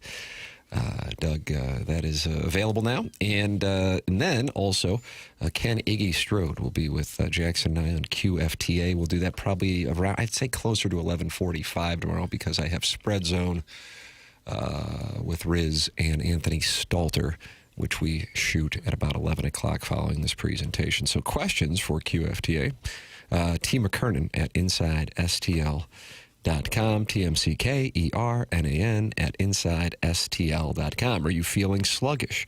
Are you feeling tired way more often than you used to? This could be an indication of low testosterone. Has your family seen a change in you? You're not quite yourself anymore and you're struggling to focus and no energy for the people you love? Well, this is where Mentality can help you out. MentalityHealth.com is where you can go. Whether it's low energy, weight gain, or just that feeling that something is off, Mentality can help. So stop being tired of being tired. Get back to the guy you used to be. Visit MentalityHealth.com. Reserve your spot today to get tested at MentalityHealth.com. I've been out there. I've been tested. It is easy. It is friendly staff. And you're in and out within 20 minutes, and you now know your numbers. MentalityHealth.com. Tim McKernan, Doug Vaughn, Chairman Kurt sliding into the dais while Martin Kilcoyne had to leave a little earlier today. And Jackson Burkett with you. Email in for our Design, Air, Heating, and Cooling email today. Coming up, it's TMA 101 ESPN.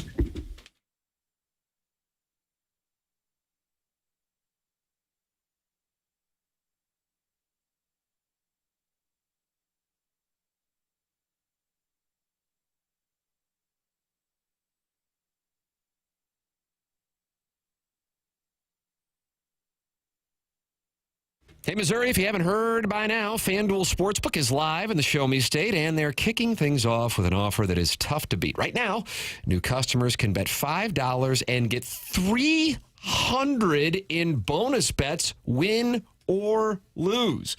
Whether it's football, basketball, hockey, or more, you can bet it all on an app that's safe, secure, and super easy to use. So download FanDuel today, or head to FanDuel.com/Missouri and join in the excitement. And maybe you can make a play on what this gentleman, Jackson Burkett, has for you this evening. What do you got, Pappas? Well, luckily, FanDuel is helping out folks who are looking to bet the Blues tonight, What do we Tim. got? 50% profit boost on that Blues Going game. on the Max app. is $25. But if you're looking to bet Blues money line, it was minus 144. Now plus 105 with that 50% profit boost. Plus money on the Blues tonight? How do you do? There it is. Check it out. Download FanDuel today or head to FanDuel.com/Missouri and join the excitement because Missouri, it is time to play your game with FanDuel. Must be 21 or older and present in Missouri. Gambling problem? Call 1-800-GAMBLER. First online real money wager only. $5 first deposit required. Bonus issued is now withdrawable bonus bets that expire 7 days after receipt. Restrictions apply. See terms at sportsbook.fanduel.com.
What's the song about, Papers?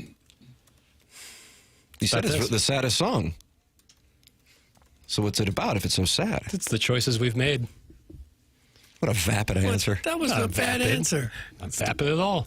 Profound regret and longing after a failed relationship. Is that what it is, really? About the choices we make. That's a great answer, Chairman. Oh, read off of... No, that was just off the cuff, really. Sure. Don't bicker, the deucey is. The Irishman is about the choices we make, and that's why I love that movie. 2019? Yeah. Well, couldn't every movie be considered it's about the choices you make? Yeah, but it's really about reflecting on those choices we make. The new movie with George Clooney on Netflix right now, it's called Jay Kelly. It's very much about that. Worth your time, I would say. What's the worst choice you've ever made, Doug? Getting the COVID vaccine. Oh, I'm sorry I asked. You want to know what it was? That was it. You got an answer. If you asked the question, you get an answer. I thought he'd be getting into journalism. I thought that's where he was going to go with it as well. I didn't mind stopping using Propecia. No. 2006 cost like $100 a month at the time. Now it's like nothing, right? Aren't you taking it, Papers? Yeah. I mean, it's finasteride now. It's not brutally expensive at all. Quite affordable. Wow, but it was like $100 a month. Apparently, there's got some new thing for baldness coming out. What's that? Apparently, it's like the end all be all cure. What is it? I don't know. It's in the trial process. I read a story about it the other day. It looked like raw honey. On a tiger board? Raw honey. It's tiger. Just raw honey, Doug. Who knows? Get some honey. I don't know. That's what it looks like. I don't know that there'll ever be an end-all, be-all, because once something is dead, it's dead. Once the hair follicle dies, it's an acne drug. Dead. It's an acne drug that they approved 5 years ago, and it's increasing hair growth by 500%. Really? Holy crap! Yep. Somebody's going to make $1 billion if it works. I think the company that is in trial with it already saw a huge increase in their stock price. So I should go to like Walgreens and get a bunch of Clearasil pads and start selling them on the black market? Just staple them to your forehead. It's just honey? It's like honey? No, it's not. I said it looked like honey. That's what the serum looked like. Huh. But you'll have every man in America taking that. One would think. All right. Well, I guess I'll be attaching Clearasil pads to my head. Just start with that. Nice. See what that does. Yeah. Just get better genes, you baldy. That's from Choke Artist 1.6. That was unfair. How'd that feel? Unfair. I'm going to take some time away and reflect on it. Mm-hmm. Get better genes, baldy. Mean. Guys, the worst mistake I ever made was dating the girl with the crazy eyes. Thankfully, that's a mistake I've only made 6 or 7 times since then. That's from the unknown DJ. All right. I guess you've never seen Pet Sematary, Doug. That's from Ollie Doesn't Know. What does that mean? Stephen King film? Yeah, book adapted a couple of times, but most recently in the context of our current 20? conversation, what does it mean? Jackson? I don't know. I saw the film, but I remember not liking it at all. Pet Sematary? Yeah, not a fan.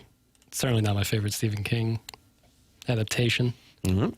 Jackson, you have wonderful audio that we have not had a chance to hear, and I'm looking forward to hearing it. When this man puts in this preparation and pulls these wonderful clips, I want to hear what he's got, Doug. What do you got? We got Paul Feinbaum on Notre Dame, and we've got Jim Bowden on Jordan Walker. What do we got? Let's start with Mr. Feinbaum saying that nobody watches Notre Dame on NBC. Okay. Shay, you're right, but ultimately it is just a big conundrum. And one other thing, though, Shay, Notre Dame makes all that money off that NBC contract, but does anybody watch these games? No. On the week of their biggest game of the year against Southern Cal, I think, if I have this correctly, they lost in the ratings to LSU and Vanderbilt on ABC. The problem is Notre Dame is just not, I mean, they think they're great, but they're not. They're not the draw they used to be. And that has nothing to do with the playoffs, Stephen A. It just has to do with the fact that their brand, as good as they think they are, aren't as big as the SEC brand or even the Big Ten brand. That's probably true. Well, Notre Dame's schedule plays a role in the fact that nobody watches the games, because who's going to sit there and go, good, they're playing NC State this week. Let me settle in and watch that, as opposed to whatever Big Ten game is going on or SEC game's going on. Yeah, and I think the Notre Dame-USC rivalry doesn't have the same cachet it once did. That's correct. And when they say nobody watches, that might mean they're not number one in the ratings. Right. They could still be, probably still bringing in millions from it. Yeah, would agree. I think it's all relative. Yeah. They make about $50 million from that TV deal. Ooh. What do you think? I'm super crowdsourcing here, but what do you think like the best revenue split would be for a conference affiliation? I would assume it's short of 50. Probably the Pac-12 because they only have to chop it up two ways with Oregon State, Washington State. And everyone's watching those games. But who's the provider?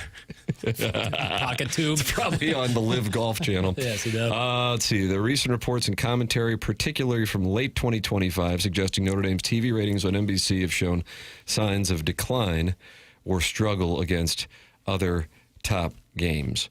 Their ratings have decreased. In prior years, like 2023, certain Notre Dame games set records, though, with the Navy rivalry game being the most watched in its history, showing that high points still exist. Ratings often include streaming numbers, which can boost overall figures, but core broadcast viewership may be lagging. So the perception is that Notre Dame's ratings aren't as dominant as they once were, leading to questions about their brand's pull, even as they remain a significant draw in football. Oh, I would love it, even though I cannot imagine it if it would happen. But my goodness, if Notre Dame joined the SEC. Oh my God! Wow. There's all kinds of things well beyond football that would come into play with that. That would be a 365-day like watching for me. Like I would be every single day refreshing tabs. The Big Ten's already sitting at 18.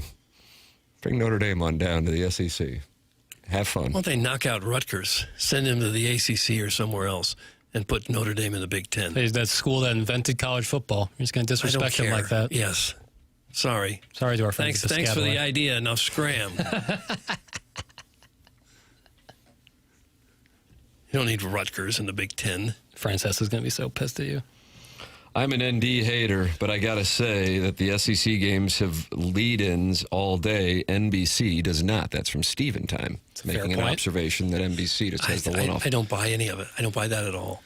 Also, did you ever watch or not watch a game because of the lead-in? In 2025, like on YouTube TV, I don't even know what channel I'm watching. I just see on the home bar what's on, and I click on it. I have no idea what station it's on. The only time I have to mess around with it is like Blues games when I got to go into the Amazon Prime app so I can watch the Blues. By that reasoning, you'd be watching something, you go, oh my goodness, Mizzou's coming on. I guess I'll just watch that now too. Yeah, I'm too lazy to turn the channel. I think ESPN and College Game Day having such a strong foothold over pregame television, and ABC being a part of the ESPN family there probably does more than any lead-ins, but I don't know. I'm not a TV executive, nor am I classically trained. I think the lead-ins might affect if you're watching regular network TV or the news is coming on right after that, and they give you a tease, oh, I've got to see that. I don't think it has much of an effect on football games. Jackson, you also have Jim Bowden talking about Jordan Walker and his status. What do we got here? So Jim Bowden talked to Ali Marmol about Jordan Walker, and this is Jim Bowden relaying that to the guys on foul territory.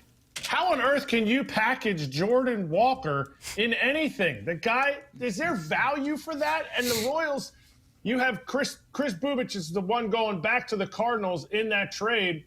The Royals can't do this again, can they? They already got rid of Brady Singer last year, and that didn't work out well. And now they're like, oh, yeah, you know what? Jim said we should get rid of another starting pitcher for an outfielder who had almost a -2 WAR. All right, Eric, so I love great comeback. So I just talked to Oliver Marmol. We had him on my SXM radio show, and Oliver Marmol was very, very clear in his thoughts of Jordan Walker, which are, Jim, please be patient. Because I started the question by saying, I hate being wrong on players, and I have been wrong on Jordan Walker. So I'm like, please tell me at some point I could be right. And he said, please be patient. He goes, I'm telling you, he's going to be a late bloomer, but he's going to get there. I don't know if he is or not, but I'm going to still hold out hopes. He said he's making a lot of adjustments at the plate, and he thinks he could still become a star. So we'll see. I mean, they're monitoring him. He's doing a lot of work this offseason. There you go. Okay. I would hope so. The question is, how long are you patient? Well, you definitely don't trade. I would think not trading him now because you're trading him at very low value when his upside is still high. Perceived upside, at least. Yeah. But it's a hard call. How long are you patient with somebody? How long do you go with Gorman as an everyday player? Well, is he there? Championship aspirations might not be the goal this year.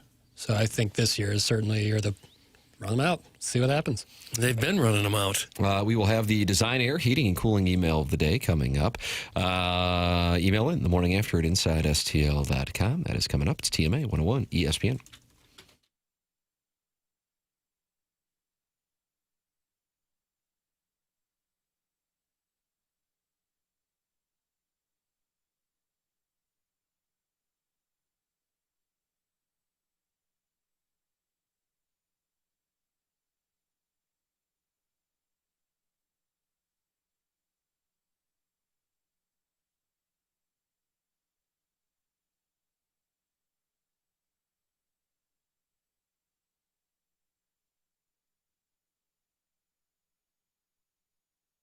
Michael's Flooring has been family and locally owned for over 30 years and online at igotfloored.com. That's igotfloored.com, where you can find Michael's Flooring, and you also can get 3 samples free from Proximity Mills just by going to igotfloored.com.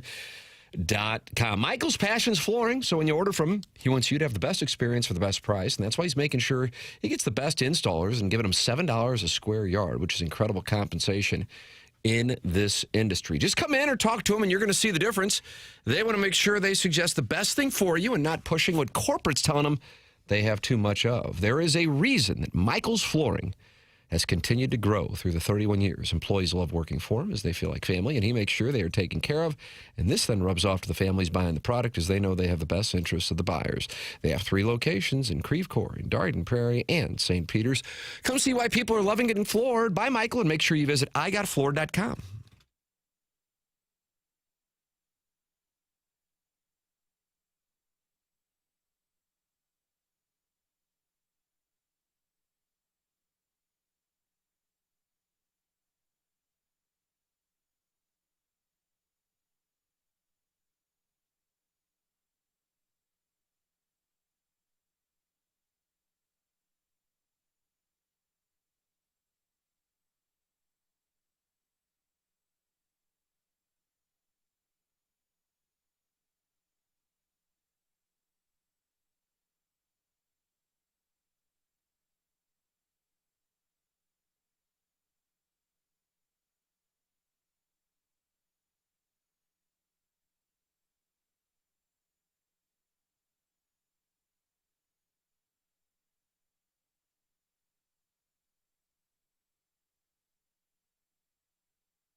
Hey, this is Jackson with the Sports Center update, driven by Johnny Londoff Chevrolet and Johnny Londoff Autoplex.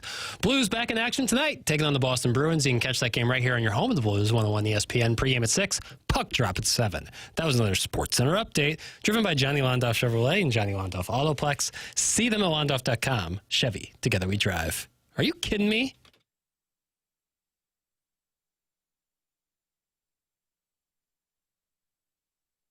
It's TMA 101 ESPN. Tim McKernan, Doug Vaughn, Chairman Kurt with you on the program. Little Jackie Papers is on the ones and twos. And Doug, we are ready for the Design Air Heating and Cooling email of the day.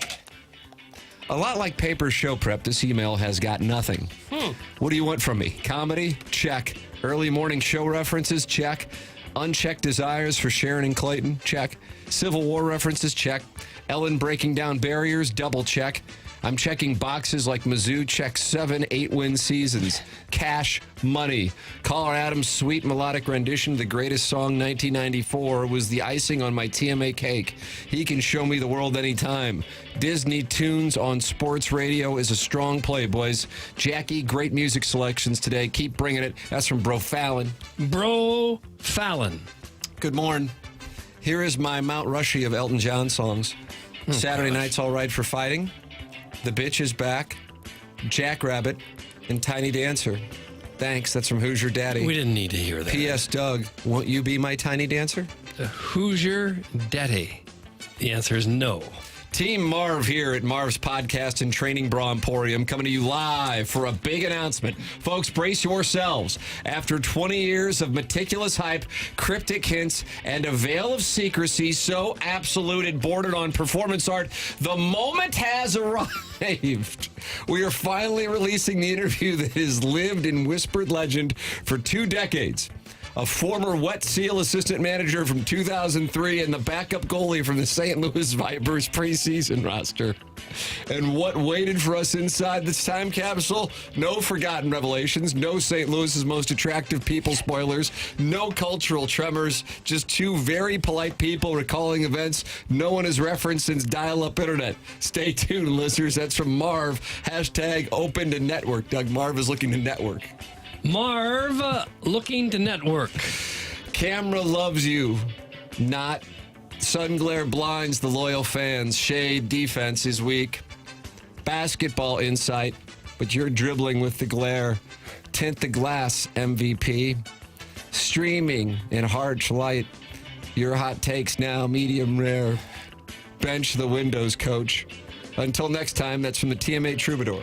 TMA Troubadour. And finally, well, Doug, Jalen Hurts wasn't much good to his fantasy owners last night with no touchdowns and 5 turnovers, including 2 on the same play. Meanwhile, in Toronto, Austin Matthews scored an empty netter with 0.6 seconds to play to bail out all the degenerates who bet on him at minus 200 to score a point. And what's the media in this town talking about? A bunch of artists who did or didn't perform at some stupid award show 33 years ago. Did you notice that Libby Jack read the performing artists in the exact order their list on Wikipedia? That's the order in which they appeared. Except he left out En Vogue. Free your mind, and the rest will follow. Be colorblind, don't be so shallow. It's an infinitely better song than the lame Marky Mark crap that Libby Jack loves so much and was hilariously nominated for Best Rap Video. Also, Michael Jackson was performing from London while U2 was in Pontiac, Michigan, not at the actual award show. Dana Carvey pretending to remotely drum for U2 as Garth was as lame as Howard Stern's Fart Man bit. Indeed, there were many outstanding performances at the award show proper, including Nirvana performing Lithium, Pearl Jam performing Jeremy with the Recess Ladies' Breasts, How Could I Forget? GNR performing November Rain, and Eric Clapton performing Tears in Heaven as Kurt Cobain and Eddie Vedder slow dance together off camera under the stage. Wrap it up, Buck. Wrap it up. Seriously, though, pre-Boogie Nights Marky Mark was a complete joke. Although I know we all use that roller coaster handy scene in fear, right, Doug? That's from Buck Swope, DBA, the Recess Ladies' Breast. A little long for me today. Little long. Little wordy. I like Basketball Diaries. Yeah. I'm going to go for Marv because I appreciate the fact he is looking to network. Marv. I got Marv as well. I was pretty into the leadoff hitter, Bro Fallon. Marv has won the Design Air Heating and Cooling email of the day, and that is an interview with a Wet Seal assistant manager and also the backup goalie from the Vipers preseason roster. They just released it. About time. Time for us to shut it down. BK and Ferrari are up next. Jackson, have we tended to all of our business? All of it. All right, fair enough. That means BK and Ferrari are up next. For Jackson Burkett, for Chairman Kurt, for Martin Kilcoyne, for my brother Kevin, for Douglas Sullivan Vaughn, I am Tim McKernan, and this has been The Morning After, presented to you by Brown and Crouppen on TMA, STL YouTube channel, and 101 ESPN.